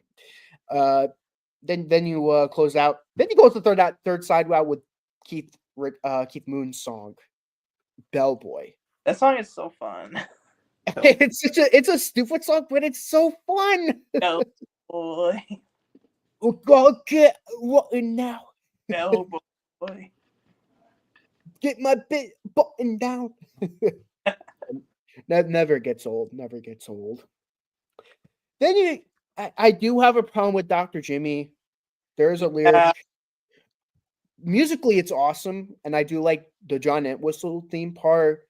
But I have a solution for the lyric. Instead of what is it? I'll take it. Who is she? I'll blank it. I think you could get the gist of what he's gonna say there. I have it as what is it? I'll take it. Who is he? I'll break it. That's come on, Townsend. That's a much better lyric. Like you're gonna break the person like mentally. That's a much more. That's like a. Can you agree, Scott, on that? Like I always took it as like he was just upset, and so like he just wanted to be violent for no good reason, and so like that would have been. It would have been better if he was just like, because that kind of conveys more that he's just angry and he just wants to go beat up somebody, which still is. yeah, it's like who is he? I'll break it. Instead of whatever that disgusting lyric is. So, besides that problem aside, it's a great song. I don't get behind the lyric, but music wise, it's awesome. The Rock, not Dwayne, not the wrestler, not the actor we all know and love. Just the instrumental, which goes into arguably one of their best songs, "Love Rain on Me." Oh, dude, so good. I love the big end where like they're like kicking over the drums and just. Yeah, it's an epic album closer, and the album itself it's an epic album. Hence why it's so high on my list. Yeah, me, this is like one of my least favorite Who albums. I like the Who, and this one I never connected with, or at least I haven't connected with so far. It was, but I had to listen to it a few times. Yeah. Like, I mean, obviously I like The Real Me and Love Ran Over Me the first time I heard it. Everything else I was like, yeah. Rain Over Me is good. Yeah. It gets better the more you hear it. This is, of course, a double album, and it's like their second big rock opera after Tommy. And this is a big album. I think a lot of Who fans like this album. I'm one of the few ones that aren't into it, but I think most people like this album, so I totally get why it's on the list anyways. And YouTube like quite a bit. I don't know if Adam likes it. I think Adam's heard it. I mean, Adam likes everything, so I don't think Breyer, I don't remember what he thinks about it. I think he's. I put it at number 6 when I was ranking their albums. Because I know my favorite is Who's Next, and then Tommy, Sell Out, Who Are You? Maybe number 5. No, it was a number 5. Quadrophenia is probably what? Is this like your second favorite album, or of the Who? I think it's like my 5th or 6th favorite. I can think of one album that's probably ahead of this for Nick. No, 2. No, there's like at least 2 albums that are probably, maybe 3 actually. I don't know. I forget, and I'm forgetting what Nick's list is. This is obviously very high, so it can't be much higher because there's not very many more choices after this. But this is definitely one of your top ones out of the Who. Number 6 on your list, so I couldn't remember if the Who, Sell Out and Who Are You are pretty high on your list as well. Nick really likes. All right, number 87, we got A Trick of the Tail by Genesis. Comes out in 1976, and this is because Scott had number 5 on his list, a top 5 album. He's the only one that had it on his list, even though I think we're all big fans of this album. Scott's the biggest fan, evidently. And I know Jacob Martin really likes his album as well. And Breyer, I don't remember. Breyer, I'm sure, likes it. He likes Genesis, so I'm sure he. So I like this album. It's one of my top favorite albums of Genesis. It's the first big Phil Collins album where he kind of takes over the reins. And so he got that great Phil Collins sound. It's still got a little bit of the prog rock feel to it. I don't know if it's considered a big album. I don't know if this is an underrated album for him. When you think of Genesis, because I'm trying to think, what's a big album for Genesis? I mean, Invisible Touch is the big one as far as best-selling album. Fans love Foxtrot. I don't know if it was a big selling album though, but it wasn't. It's more of a fan favorite than it is a high seller. So I don't know how many people love Trick or Tale. I feel like we like it though. As a group, we all really like this album. It's a great album. It has one of my favorite songs. Ripples is a top 10 Genesis song for me. That's my favorite Genesis song. That's your favorite. I think Jacob Martin really likes that. That might be his favorite too. I don't know. And I love Entangled. Beato's favorite Genesis song too, apparently. What's that? Apparently, it's Rick Beato's favorite Genesis Oh, song. Rick Beato. Okay. In my opinion, Ripples and Entangled are two great songs on the album. Amazing. But I guess what do you think, Scott? I guess this is your album that you have the highest. I don't know if I would put it at 5 anymore, Yeah. but it's still pretty high up there. I mean, like, such good musicianship on this album. I guess what I like about it is that the great musicianship of early Genesis is still there, but you have Phil Collins, which I like Phil Collins better than Peter Gabriel in Genesis. I like Peter Gabriel's solo stuff. But every song on here is just amazing. Dance on a Volcano is epic. Entangled, great ballad. Squonk, kind of a Led Zeppelin-esque track. I love the drumming on that one. Yeah. Madman Moon. The keyboard on that is this crazy. The piano and all the different changes it goes through really takes on a journey there. Robbery, Assault, and Battery. It's a goofy song, but it's my second favorite on the album just because of That's the one where he has like an English accent. I say yeah, if you watch the music video, Phil Collins is like dressed up like a burglar and he is robbing a bank. It's really funny. Yeah. Really good keyboard work on that one as well. Ripples is one of the most amazing things I've ever heard. When I heard that, it was just a game changer. So good. If you sail away, whatever it is. Yeah. Ripples like, yeah. I only know like Tonight, Invisible Touch, Land of Confusion. That's all. Check out Ripples. Man, so good. Trick of the Tail, the song. I like that one as well. Kind of a jaunty little piano. Do, do, do, do, do, do.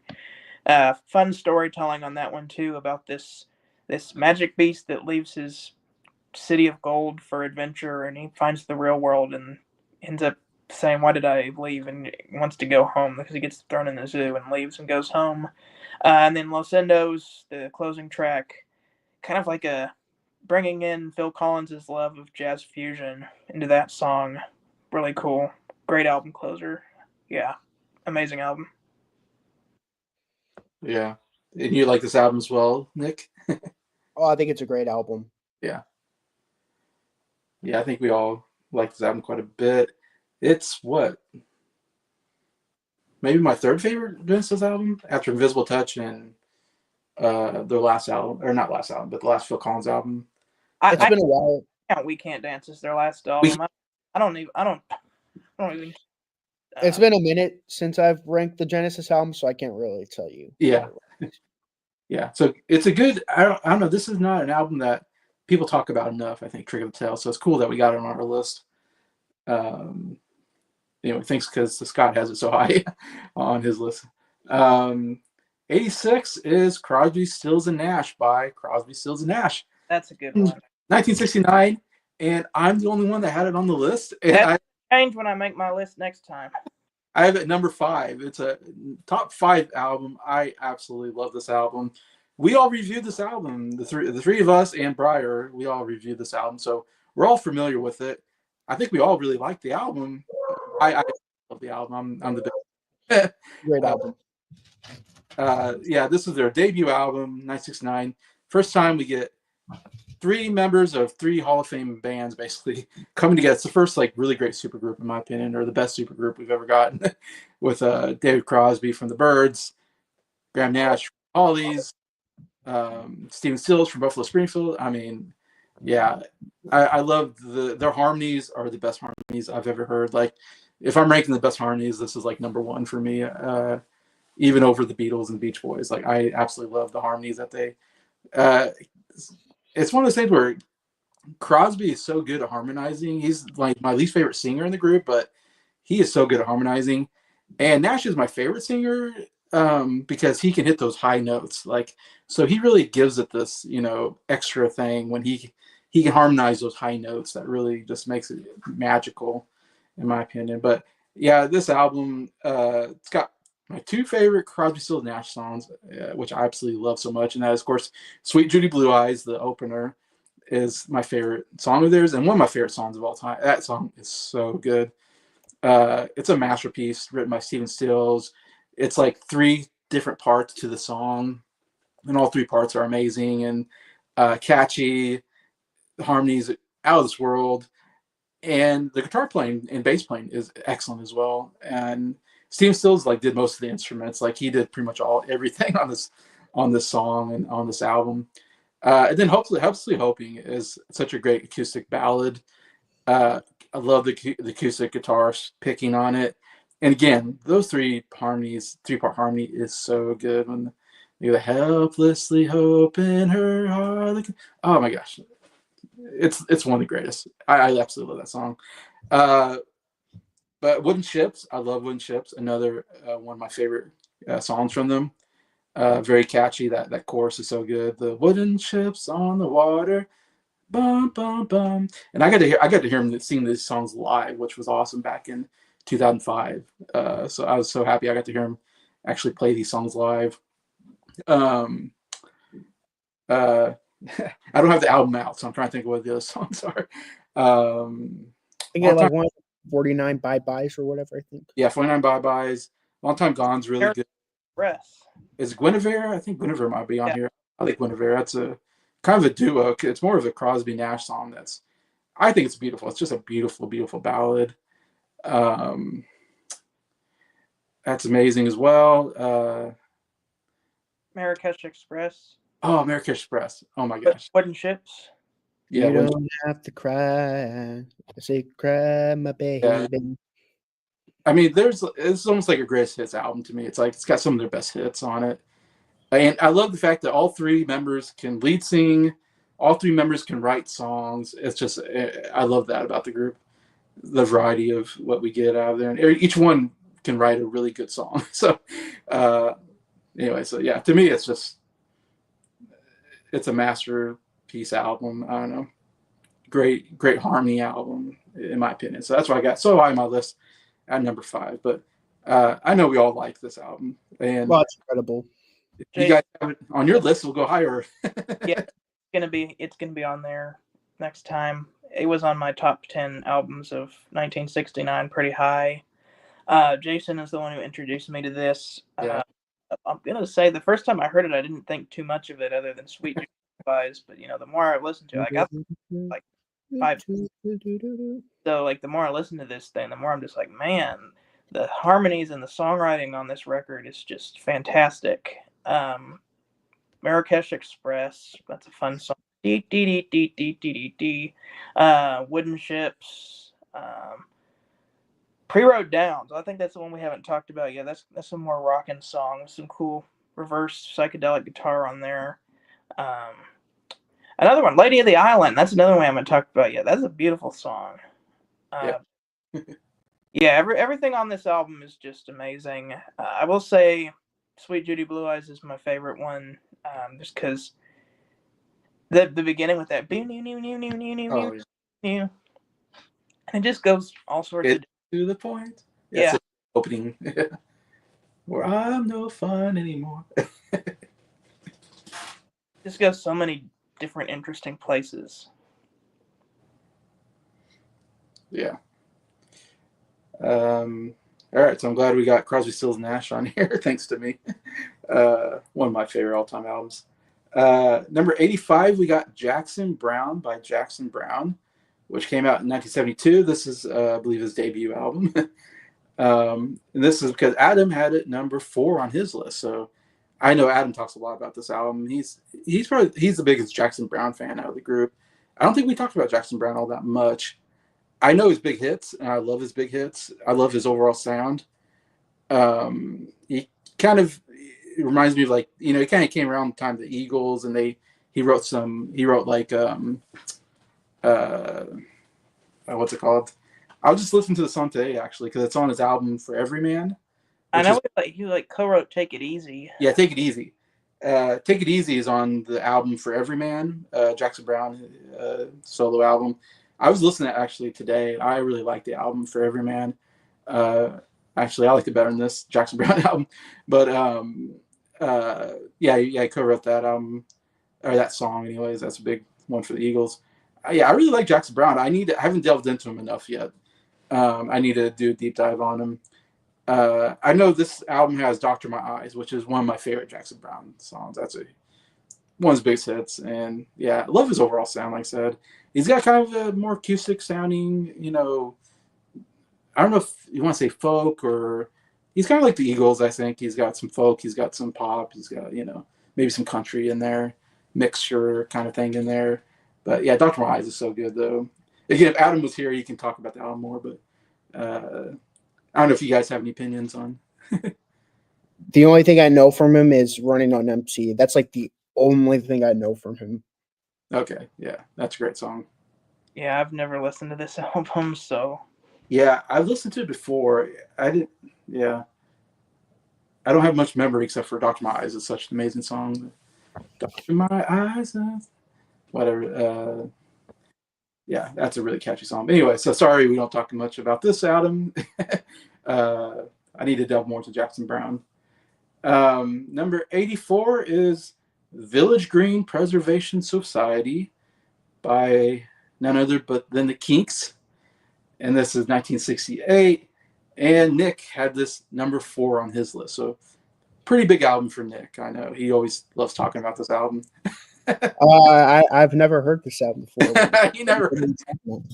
Anyways, in all seriousness, though, get to talk about my favorite Kinks album. One of my favorite baseball teams beating one of my most hated teams. Yeah, this is a great album. I love this album. I mean, yes, I know this is the big album. This is the album that everyone would pick as their favorite from the Kinks. Having that said, Kiss, come on, this is a great album. I know this is not a 10 out of 10 for you, Jason, but you at least liked a lot of the songs on here. Yeah.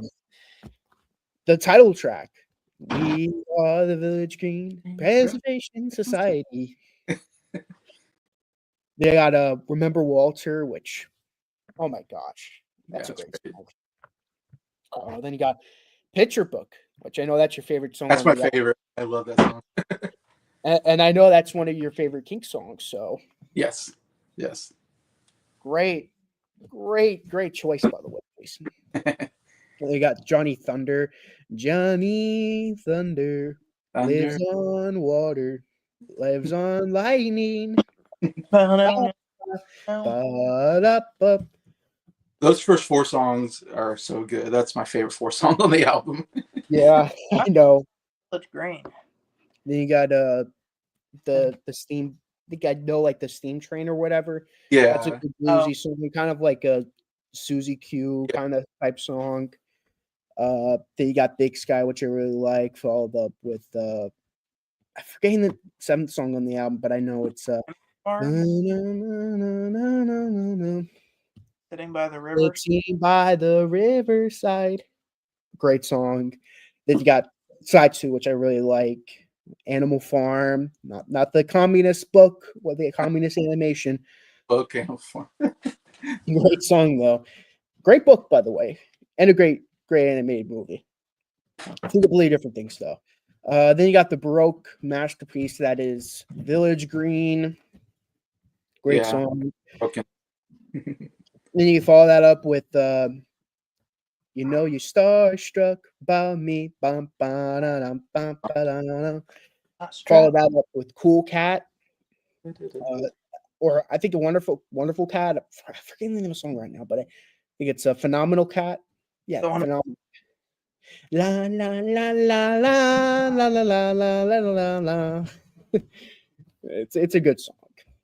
Then then after that you get All My Friends Were There. Follow that up with the psychedelic song sung by Dave Davies, the only Dave Davies song on the album.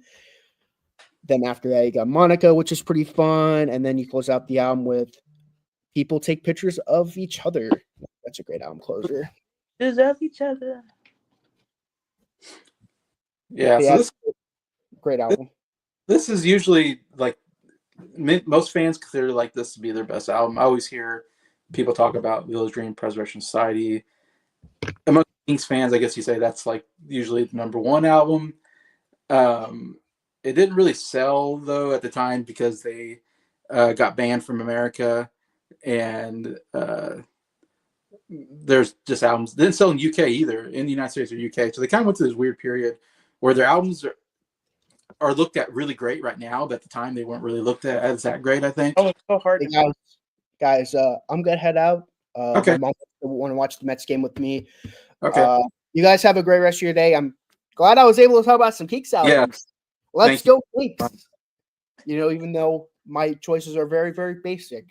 But yeah. Have a good one, guys. All right. See ya. Yeah, to me, Village Green is kind of their first they kind of go for a concept album about English society, I guess, at the time or something like that. Yeah, about like changing society and this. Yeah. Yeah, and to me, it's a pop album. It's like one of their better pop albums. I think it's more popular sounding album because the earlier albums had a little more bluesy rock to it, actually, in some of their songs. Like "You Really Got Me," you know. And oh, Really Got Me. That song came out in 1964. That's like the heaviest thing that was so like heavy out at that time. So heavy for 64. I know. And Girl, you really got me. You know, I'm gonna be basic and say that's my favorite Kinks song. But that's extremely basic. Great song, yeah. That's the first big hit. Yeah, I like Village Green Preservation Society. I gave it a 9 out of 10. It's funny, it's on my top 100, even though I gave it a good score, because there's some albums I really love out of the Kinks that I have even higher. Like, I think I even have Arthur and Lola higher than this one, I think. Pretty sure I got those a little bit higher. Then I got some other 80s albums that I like better, actually, which is weird because no one cares about those albums. But yeah, and I know I didn't have it on my list. You didn't have it on your list, but I think you have the album, don't you? And you're a fan. I do. I have Something Else, Village Green, and Lola. Oh, okay. Yeah, Lola. Those are the three. Oh, wait. I also have their first album, but it's you do. Pretty much Just For You Really Got Me. Yeah, that's the big song on there. I don't know about anybody else in our group, but I know Nick's obviously the biggest fan. I really like the album too, and I think you like the album. So we all like it. Only Nick has it on his list though. I would give it like an 8 out of 10, but Nick is definitely more into the Kinks than I am. Yeah, he's the biggest fan of the Kinks. Yeah, that's why it's number 4 on his list. I mean, it's always been high on his list. Village Green Preservation Society. So good album though. Belongs on the list. Number 83, we got Honky Chateau. Oh, that's a good one. By Elton John. It came out in 1972. Who put that? And this is the first album where 2 of us have it on our list. I have it number 99 on my list, and Nick has it number 92 on his list. So both of us have it in the 90s. We're kind of low on the list. Darn it, Bowie! Why are you taking up so many spots? I did have it on his list, which I was kind of surprised. I thought you'd have it on your list, but didn't make yours. No. It barely made mine, and I really like the album. It's probably an album I need to listen to more. I don't know if it get higher on my list or not. It's probably my second favorite Elton John album. It's got the big Rocket Man. And what a great song. My favorite song, Mona Lisa's and Mad Hatters. That's Hatters. So good. Kind of towards the end. I don't think it's a closer, but it's like second to last or something like that. The closer is Hercules. That's another really good one. A cat named Hercules. Yeah, the cat. Does it have Honky Cat on it? Yeah, it's got Honky Cat on it. That's the first. Honky Cat, get back or something. Cat, better get back. That's a pretty good song. It's a really catchy piano song. Kind of talking about a backwoods guy going to the city. Yeah. That and Rocket Man are really 2 big hits on here, I think. Yeah. I mean, Rocket Man's one of my favorite Elton John songs. I mean, the opening. Oh, yeah. Boom, she packed. I love whenever songs just have like one chord and they go right. Like, don't get me wrong. Some of my favorite songs have long intros, but it's also cool whenever it's like it just goes right into it. I think it's like it just kind of catapults you right into the song. Like Hey Jude as well. You just get the intro is just hey, and it's right into the song. Yeah. But yeah, Rocket Man. But that song really builds because it's kind of just him, and then it kind of builds up. Oh yeah, and then that third verse, you get like the synthesizers that come in. And it's gonna be a long, long time to touchdown. Yeah. Oh, when it gets to that chorus. And I think it's gonna be a long, long time. Oh, it's just one of his greatest. I mean, one of the greatest. One of my favorite Elton John songs. Yeah, that's what I love. And I'm trying to think with Mellow is a pretty good song. That's a really good song. Electric Violin, which is an obscure instrument. Yeah, it's a good deep cut. Salvation on here. Salvation, Slave, Amy.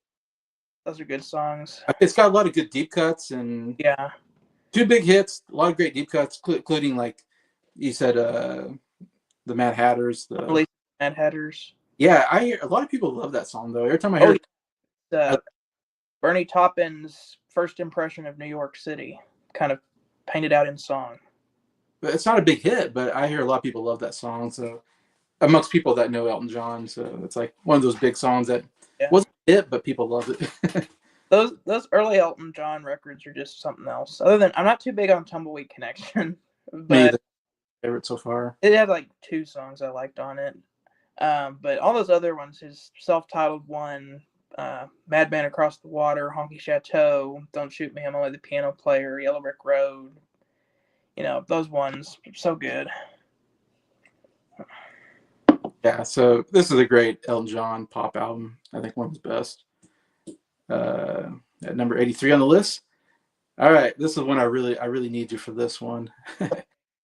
Number 82 is Low by David Bowie. Came out in 1977. Nick has it 91 on his list, and Scott has it number 88. So you both have it pretty close. I think make my list this time around. Yeah, so both of you had it in that same kind of range, 88 and 91. So you both kind of agree where it places on your list, and it's number 82, so it made it a little higher on the overall list. I really know nothing about this album. When I looked up the track listing, this album is something else. It's an artistic statement, is what it is. It kind of predates new wave music in the instrumentation. Uses a lot of synthesizers. The first half of the album is made up of these experimental pop songs that are almost like fragments of songs that are kind of weird, and then the second half of this album is all instrumental stuff. That's really? Yeah, it's definitely an artistic statement. I mean, Bowie was, before he made that album, he was super high. There's another album that's probably going to be on this list where he called himself the Thin White Duke and was only eating peppers and drinking milk. And that was all he was eating. And he didn't even remember making that album. And so he's like, time to get off Coke. And so he moves to Berlin and made this album with Brian Eno, who was the producer of this album. Big figure in electronic music. He also produced all of U2's big albums and some of Coldplay's stuff even. Okay. Yeah, I've heard he's a big music producer, Brian Eno. Yeah, I've heard that name. I think he also designed some of the iconic Microsoft Windows sounds as well. Wow. Yeah, he's a big figure. This is an album that I'd say now I respect more than I like. I respect David Bowie almost at the height of his popularity, making a huge left turn in his music and doing something more artistic. But at the same time, this is one that I don't throw on a lot. I'm like I said earlier, I'm going to throw on probably Ziggy Stardust is the big one. Of his 3 Berlin albums, I like Heroes the best, which is the one after this, because that one is kind of a better balance of artistic and commercial because it has, Heroes, the song was a big hit. That's probably my favorite David Bowie song too, is Heroes. But if you like music as art and art as expression, this is a good album to listen to because I've never really heard anything like it before. Okay. It's I respect Bowie for doing this experimental direction, but it's I don't think it would be on my list now. Is this considered one of his big albums? Because I don't know it. It's more. People hated it when it came out because Bowie was known for stuff like Ziggy Stardust before that, right? Making an electronic instrument, almost instrumental album. But yeah, if you want to hear what this album sounds like, go listen to the song "Sound and Vision." It was like the only single released from this album, and it's kind of a weird song. Okay, because I kind of looked at the track listing the other day, and I didn't recognize any of the song. Yeah. So I'm guessing there's no big hit off the album, but I don't No, know. it was more just an artistic statement piece. I don't think he was trying. He'd made enough money off of Ziggy Stardust at that. Of course, he still hasn't made his biggest album yet, Let's Dance. But I feel like he was kind of making this album more to experiment rather than trying to gain more, trying to be more commercially successful with this particular album. Yeah, I was gonna say because I mean the ones I hear about, of course, is Ziggy Stardust, Station to Station, Hunky Dory. Those are like the big ones, but yeah. But both you and Nick have it on the list, so you're not alone. You and Nick both really like the album. I do own this album. I'm glad it's in my collection because it's also interesting because it really utilizes the record format well, because the side one is all the songs that have like singing, and side two is all the experimental instrumental stuff. So yeah, thinking about it, I haven't listened to it in a while. It is a really good album. It's just I don't think this would be in my top albums because, again, this is something I respect more than I like. If you're going to talk about something that's an artistic statement that's still something I listen to a lot, we go with probably Pet Sounds by the Beach Boys. Yeah, I'd say you and Nick, and Briar's a big fan too. So Briar likes Dave Bowie. I don't know what he thinks about Low, but Adam, I don't know how big Adam is on this stuff, but I'm probably the least fan on. I don't know about you. Would hate this album. You would hate this album. I don't think it's an album for me. I would just say just listen to Sound and Vision. Is the only thing I would recommend to you from it. Yeah. So thanks to you and Nick being big Dave Bowie fans, we got it on the list. We got a lot of Dave Bowie albums on the list, though, so this is the lowest one on the list. How ironic! The album name Low. I was gonna say how ironic, yeah. Number 81, we got Back Home Again by John Denver. Came out in 1974. This is number 95 on my list and number 89 on Nick's list. So this is one both me and Nick have. I think I'm the biggest John Denver fan maybe in the group, though Nick actually he's actually listening. Jake Martin's actually a big fan now because he did songs. Albums as a solo series on his channel. Yeah, so Jake Martin's listened to all of them, and if he was here, maybe he could talk about how much he liked it. I'm sure he liked this album quite a bit. It's definitely, I bet he loved it because it's, to me, the most country-ish album that he has. Because it has Thank God I'm a Country Boy, it's the most country song John Denver ever did, and it's one of my least favorite John Denver songs. It's just too country for me. Something on the fiddle. Thank God. The line between country and folk. Yeah, he did a country and folk style to him, and I love his style, except when he does like "Thank God I'm a Country Boy" and "Grandma's Featherbed." I don't care for either; it's a little too country as well. I still love the album. It's my third favorite John Denver album, and I love John Denver's music. I grew up on it. My parents played it at their wedding. I mean, it's been huge in my family my whole life. Yeah, again, Nick had on his list, and Nick likes this album quite a bit as well. He actually had higher on his list. Again, if Jacob Martin made a list, it'd probably be high on his list, so this would be higher even if Jacob Martin made a list. Anyways, but of course, Back Home Again is one of the title songs, pretty big. That's a good song. It's good to be back home again. Whatever. It's a great song about, he does, and I was thinking he does a lot of songs based on his personal life, I feel like, and I kind of like that about John Denver. This seems like a very personal song about, being on the road, and it's so good when you're home, and being around family. And so anyways, it's a really great song. Annie's song is the big song as well in this album. That's one of the all-time greatest love songs of all time. Singing about his wife and how he compares her to being outside, and he loves the outdoors, and so he compares his love of, and saying that she fills up his senses like a night in the forest, and he compares her to all these things that he loves, that fills his senses, the smell, the and all, look, the sight, how everything he just absolutely loves. And so it's such a sweet song. My parents, who are having their 50th anniversary this August. They've been married 50 years now. Once we get to August, anyway, so pretty close to it. And my mom went down the aisle with Annie's song. They got married outside, so they were married outside, and so my mom wanted John Denver music played, and so yeah, so my mom had this. So it's very good, very personal song to my parents. And anyways, it's a lovely song. Um, Again, I don't. My CD is in a box somewhere, so I can't get it out. It's I think Matthew's on here maybe, and that's a really great song about like his uncle coming to help on the family farm, and they're in Kansas. They mention Kansas in the song, so I love it because they talk about in the chorus. They talk about the blue Kansas sky, and I love that. Cause I'm like, yes, good old Kansas sky, because it's of course we're very farm, a lot of farms here in Kansas. So I love that about John Denver. He writes music about the Midwest and stuff like that. I think that's here, and I think well, no, I can't remember. I don't have the list in front of me, but it's a great album. Some big hits on it, some great deep cuts.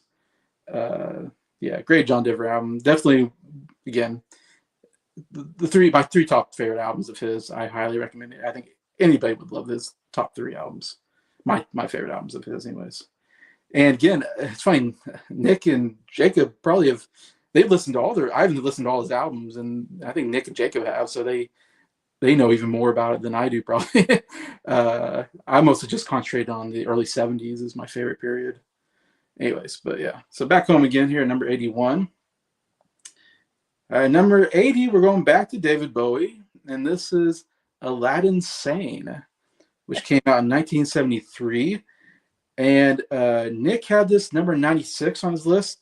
Scott had number 83. So again, you have a little bit higher than Nick, but you both have kind of the low part of your list. It's another album I'm not real familiar with. I think this is like kind of towards the end of his glam rock phase. Yeah, this is the one that was released after Ziggy Stardust. Yeah, he had kind of this glam rock thing that I covered on my album. I mean, I covered on my channel, me and Briar, the glam rock. And David Bowie, we covered quite a bit of his stuff. And so I listened to some of his stuff, so I got a sense of what the glam rock was. Yeah, I don't remember this album too well. I think I listened to it, and it didn't really make much of an impact on me. But again, you and Nick, big fans of this album, I guess. This is another one that wouldn't make my I think the reason I put it on there is because I was listening to Jean Genie a lot. That's a great song. Okay. That's the big song on this one. Yeah, Jean. I was listening to that song quite a bit last fall, and so I think that's why I put this one on there. And there's some other good stuff on here. Panic in Detroit, Drive-In Saturday. Those are good ones. I'm having trouble remembering some of the other stuff on this one. I know Jean Genie is like the big one on here. I think I know that song. Like the Jean Genie. Yeah. Jean Genie. Yeah. Yeah. Looking back in hindsight at this album, this does kind of seem like more like Ziggy Stardust leftovers. But there's still some solid stuff on here. Wouldn't make my top 100 now, but still pretty solid. I will say, though, there's a terrible cover of the Rolling Stones' Let's Spend the Night Together on this album. It makes no sense. Is that okay, I thought I saw that on the list, and I was like, is that the same song? Yeah, it is, and it's terrible. Okay. Wow. Yeah, I'm surprised this album made this much less in the 80s. Because I really don't like that cover. Like, good Rolling Stones song, but like the cover he does of it is really bad.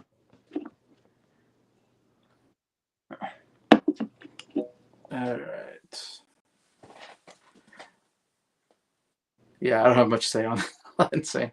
I think I heard it once, and it wasn't anything to me. But I don't know. David Bowie just hasn't really caught my ear for some reason. All right, number 79, we have 52nd Street by Billy Joel. Now, this one I know a lot about.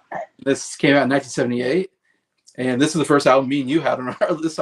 This is the first time me and you can both talk about it because we have it on our list here. I have it at number 98, and Scott has it number 74. So you have a bit higher than me. It kind of barely made on my list, but it's kind of a newer album that I haven't heard a lot yet. But on a first time listen, I thought this was a great Billy Joel album. So. Oh, fantastic! This was the follow up to The Stranger, which is his really. Yeah. But The Stranger had like so many big hits. This one still has quite a few hits on it. My Life, Honesty, Big Shot. All the songs are really good, even the ones that aren't the big hits. Zanzibar has some jazz influence in there. Rosalinda's Eyes, great song, kind of a more Latin feel to it. Stiletto, great piano. Don't.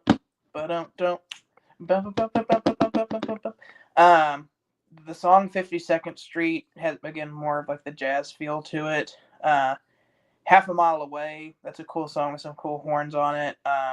Until the Night, kind of a Righteous Brothers sounding song. Yeah, it's a really good album.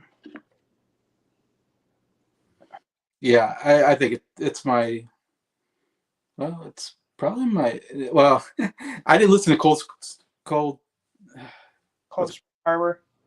Cold Harbor, whatever. First album. I hadn't listened to that before I made this list, and now if I remake the list, that's on my list because I give it 10 out of 10. So it's actually, I'd have that higher than this probably. So it's probably right now my third favorite Billy Joel album, I think, at the moment. But yeah, this is, I should say, it's the only album that won Grammy Album of the Year for Billy Joel. So yeah, how big of an album it was. He won the Album of the Year Grammy. So definitely considered one of his great albums. I mean, it's well beloved, I think. It's funny, we did the essential albums list of like the 70s and 80s and whatever, and we had like a couple Billy Joel albums on there, but no one picked 52nd Street. Oh. That's the one Grammy winning album. We didn't even put it on the essential albums list. I think maybe I put it on the other essential albums list because we did a kind of a just picked any era. If you ever decide to do 50 essential albums of the 90s, I can actually do it now. Did we do? What did we do? We didn't do one of these, have we? Just did a 90s Hall of Fame. Okay, because we did the 60s, 70s, 80s, and then we did like 50 other essential albums. I think me, Brian, and Nick, where we just tried to cover albums that no one mentioned yet from the 60s. If you want to do 50 essential albums of the 90s, I'm up for it. I know probably enough to do that video now. Okay, I haven't done that, have I? Okay, yeah. But yeah, it's funny when I finally went around to listen to this album. So I was like, it won Grammy Album of the Year. I gotta listen to this album. It's evidently good. And I listened to it, and I was like, yeah, this is one of Billy Joel's best albums, in my opinion. I like it better than The Stranger, and everybody loves The Stranger. It's usually number one on everybody's list. And I actually kind of like this better. I like The Stranger, but I don't know. I think Sex Ray definitely great. Like you mentioned, Honesty. Oh my gosh, that's such a good song. Great piano ballad. Honesty. Beautiful. Yeah, My Life. So fun. He's got some great. He's great ballads, great catchy numbers like that. Big Shot. Another kind of more faster paced. To be a big shot. I love the part where he's like, no, you have to be a big shot. You gotta be. Yeah, that's great. My favorite song though is Rosalinda's Eyes. Whatever. That is a really great deep cut. I would say underrated song maybe because I don't think anybody talks about it. Oh, that's such a good song on the album. That was a great discovery. When I heard it, I was like, wow, this is like one of my favorite songs now from Billy Joel. It's not one of his big hits, but yeah, there's a lot of good. It's funny. I don't think we have. Let's see. I think we have. I want to say we have at least one more Billy Joel album on our list that I can think of. At least Glass Houses, maybe. I don't know. Yeah, Glass Houses is on here. I'm pretty sure. Hopefully, I had the high on my list. I think somebody else had it on their list. I can't remember if The Stranger made it or not though, because I didn't have Stranger on my list, and I'm sure somebody else did though. But anyways, so but now I was like, man, we probably need more Billy Joel on the list, but because I loved the first album. I think it was a great album. I like Serenade, Street Life, but it's Oh, not enough, that one's not very good. it's not good enough to make it on the list. He had like two kind of meh albums with Piano Man and Street Life Serenade, and then from Turnstiles onward is like all great. Yeah, Stranger didn't quite make it on my list, but that's such a good album. The 52nd Street and Glass Houses did make it on the list, so I do love those two albums. I actually haven't heard Turnstiles all the way yet. I need to listen to that one. Oh, it's so good. Yeah. That one has the best deep cuts in my opinion. Okay. Songs from his catalog. Yeah, that's the next one I need to listen to. But yeah, so 52nd Street, number 79 on our list. Number 78, this is Inside Out by The Association. Came out in 1967. And I had it number 61 on my list. I really like this album. Nick had it number 100. So it really made it onto Nick's list. Made it 61. So I really like this album. It's actually my second favorite because Renaissance is my favorite album from them. I give that a 10 out of 10. And that's her second album. I really like the first album. I know you heard the first album. You didn't like the first album. I have it. It was all right. I really like that one. It didn't make my list, but it's a solid album. And Here Comes Association, whatever, or Along Comes Association. Anyways, I'm the only one that has the Renaissance on the list, so it didn't make it on the top 100 because I'm the biggest fan of that one. But both me and Nick really like Inside Out, and that is definitely, I feel like Inside Out is definitely like an album. If you want to get into Association, it's a good first album. It's their third album, but it has two of their biggest hits on it, and it has me and Nick's favorite song, which is Never My Love, which is one of my favorite, that one, all favorite time song. Such an incredible love ballad, and Never My Love, Never My Love. Yeah, it's such a beautiful ballad, great lyrics about somebody. It's like, you think I'm ever gonna leave you, like never my love. It's kind of like that. And the harmonies are so good. I love the Association. They have been one of my favorite discoveries lately. Me and Nick went through all their albums on his channel, so we covered all the Association stuff, and I've become a bigger fan of them after covering all their albums. They're one of the best bands for me that no one ever talks about of the 60s period. They're kind of in that folk rock period, kind of amongst those folk rock bands, I'd say, in America, while the British invasion was coming in and was huge. And then we had this folk rock not invasion, but folk rock kind of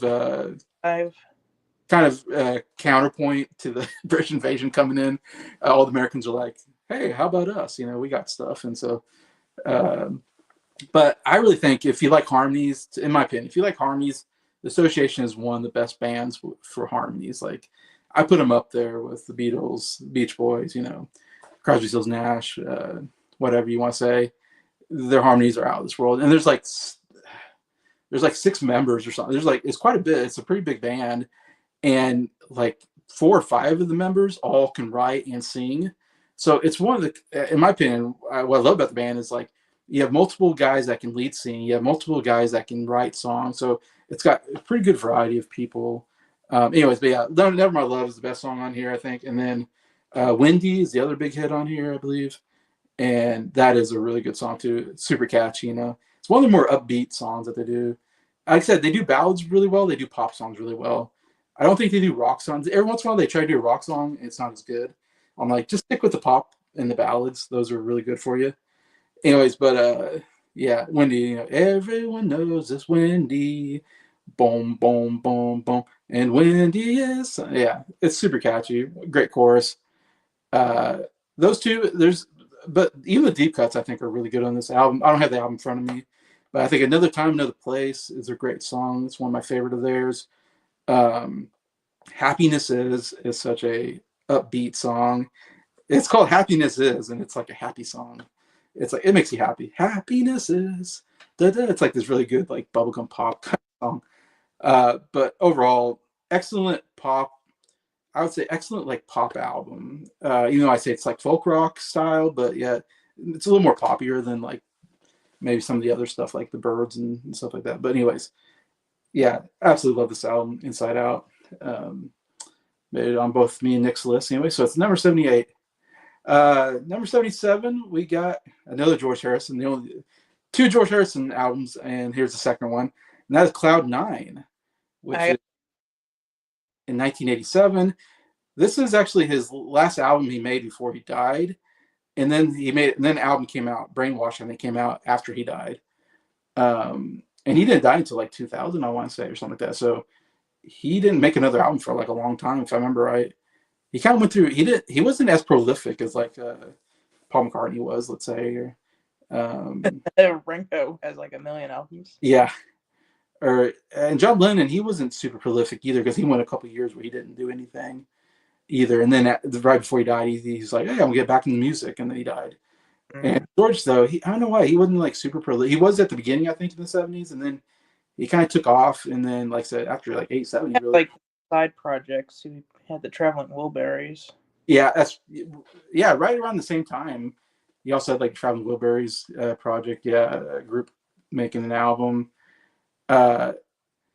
Anyway, so Adam had this 91 on his list, and I have it 69 on my list. I really like this is my favorite George Harrison album so far. I've heard all of his albums. This is my favorite album of his. I gave it 9.5 out of 10. I really like this album. And it's funny, I don't know, I think this is considered one of his good albums. I think people really like this album usually. But like I said, most people talk about, of course, All Things Must Pass. And this is actually higher on the list because two of us have it on our list, me and Adam. Well, only Adam had it on his list, All Things Must Pass. So a little weird. Most people would put All Things Must Pass number one for him. But I don't know why I'm not as big on his early stuff as most people really love the early George Harrison 70s stuff. I don't know. I'm kind of meh on his 70s stuff. And then when I get into the like 80s, like more upper 80s, I really like George Harrison's music. I don't know. It's like he found the right style that really fit for me. I don't know how to say it. Something about the late 80s because he did George Harrison, his self-titled album, which is my second favorite George Harrison album now. I think that's a really good album. And then Cloud Nine, and then he also did Traveling Wilburys 1. And because Cloud Nine is produced by Jeff Lynne, and of course Jeff Lynne is in the Traveling Wilburys, so obviously George Harrison became really good friends with Jeff Lynne at this time, and they really good at collaborating together because they basically they basically were kind of the two behind Traveling Wilburys. George Harrison was really the one that it was his idea, I think, and he was the one that took all the songs and then went to the studio and worked it all out and got like other people to play on it and mix it or whatever. And so it's really kind of George Harrison, and Jeff Lynne's like their project that they kind of did together in a way. Beatles loved Electric Light Orchestra. Yeah. And there's something about, and for me, it's like something about Jeff Lynne and George Harrison that works so well together. Like I think it's one of the best pairings we've ever had. Because like I said, I like Traveling Wilburys Volume 1. I think it's actually a really good album. Volume 2 is okay. I really like Volume 1 though. That's I think the better album. And so it's like, man, George Harrison's stuff on that is really good. The stuff he puts on that album. And so it's like, man, George Harrison's coming out with his best stuff in my opinion. Of course, and then that was like the end. And then he didn't do any more until before he died. So I'm almost sad. Like, oh man, I want to hear more of this George Harrison. This late 80s period to me is the best period for George Harrison. I don't know. And so it's like, again, Cloud Nine, I don't have the album, so now I can't even try to think of what's on there. There's one song that's kind of a hit for him. Oh, Fab, When We Were Fab.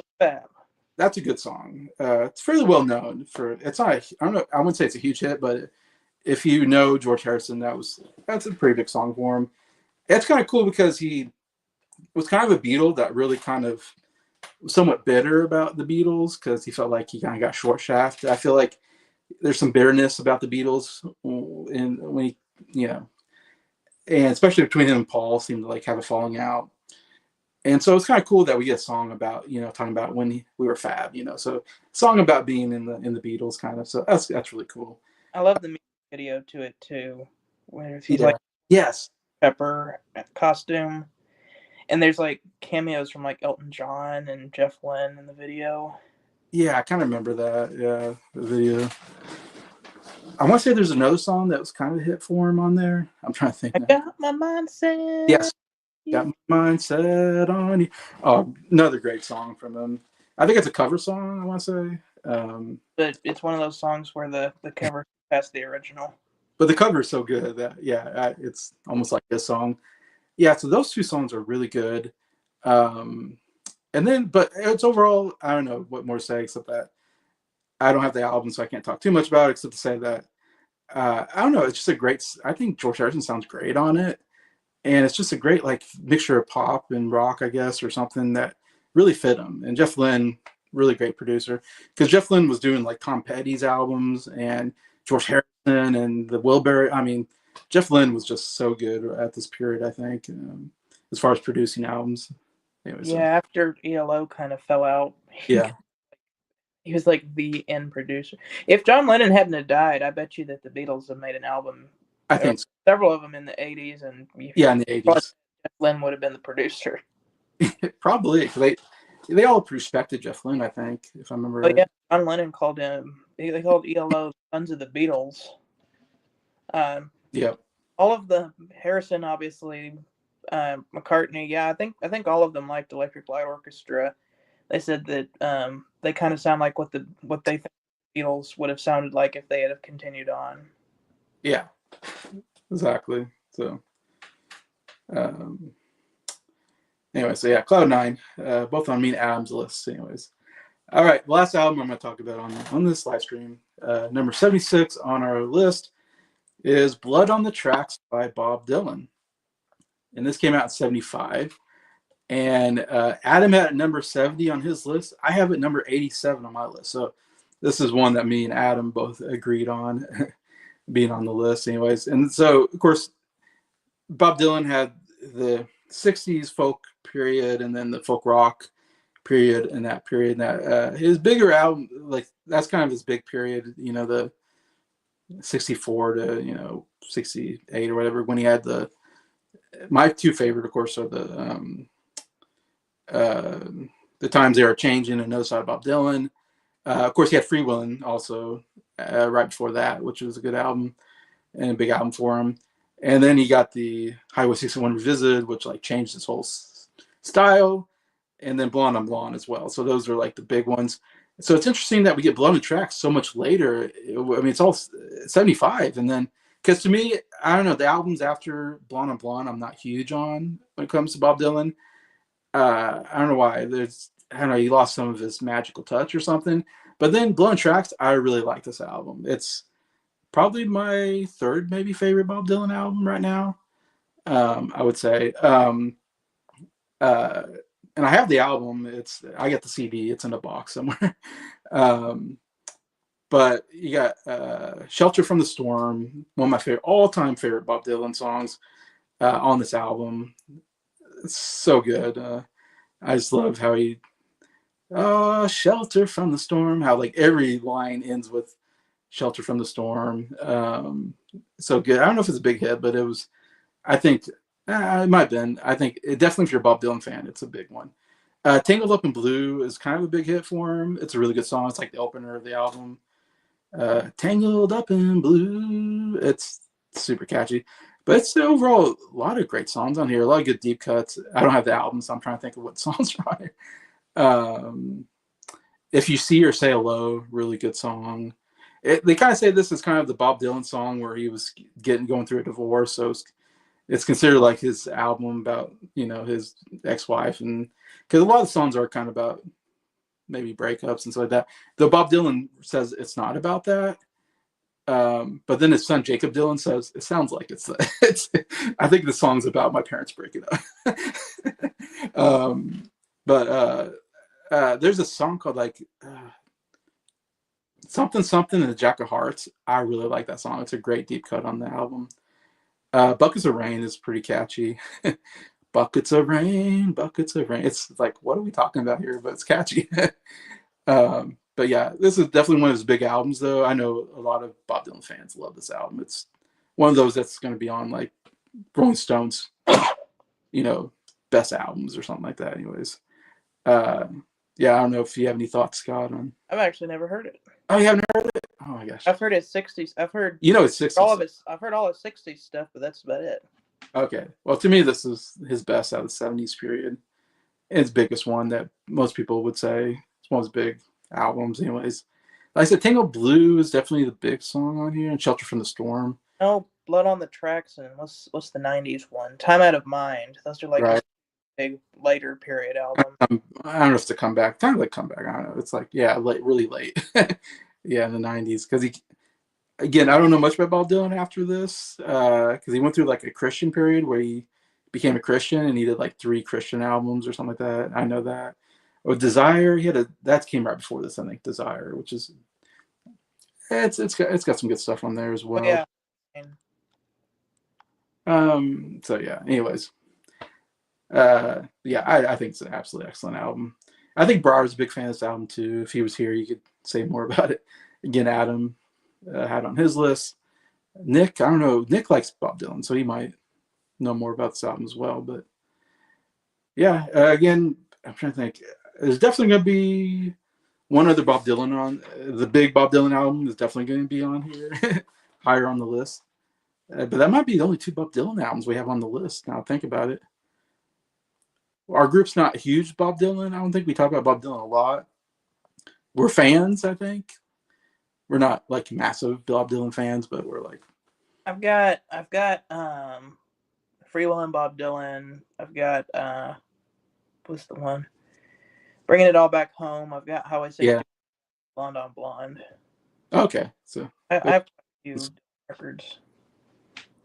Yeah, he has 60. I guess 63 to 68. Like that's a huge, I think, period for him. Kind of his most well-known period of songs, anyways. But yeah, so there we go. We end on Bob Dylan. We start with Michael Jackson and with Bob Dylan on this list. Overall, I would say good. The only albums I don't know is the David Bowie albums. I'm just so. Oh. I don't think you would like them. I'm totally oblivious, kind of, on those albums. The Jackson Browne album, I don't know as well. But anyways, most of the albums, Aquafina, I'm not a fan of. But most albums, if I don't have on my list, I like a lot of these albums. I've heard most of these albums and like them. Anyway, so yeah, good start to the list. Hopefully, I talked about some of your favorites here. So glad you came on, Scott, so you can talk about some of your albums that you have that I don't have on my list. Anyway, so yeah, that's the first 25. So we got 75 more albums to talk about. And it'll be a little bit funner because we'll talk about more albums that multiple people have on their list. So hopefully you and Nick can come on again. And again, anybody in my group is welcome. Briar, you're welcome. Jacob, anybody's welcome to come on here and talk about these albums. So besides that, that's the end of the list for today. And I think anybody watching, I had up to 3 or 4 viewers at one time. So I had some people watching. So I appreciate everybody watching. I didn't see any comments anyways. Thanks to Nick for coming on as well and getting talk about the Mamas and Papas, kind of a Mamas and Papas expert and Who expert. Anyway, so thanks, Scott. And guess this is the beginning of the week. So have a good rest of the week. And I'll talk to you later. And everybody comment, what do you think about these 25? I'll put it in my post. I'll post the first 25, I guess. So anybody that didn't see this, you can see what we talked about on the channel anyways. Besides that, thank you so much for watching, and we will see you later.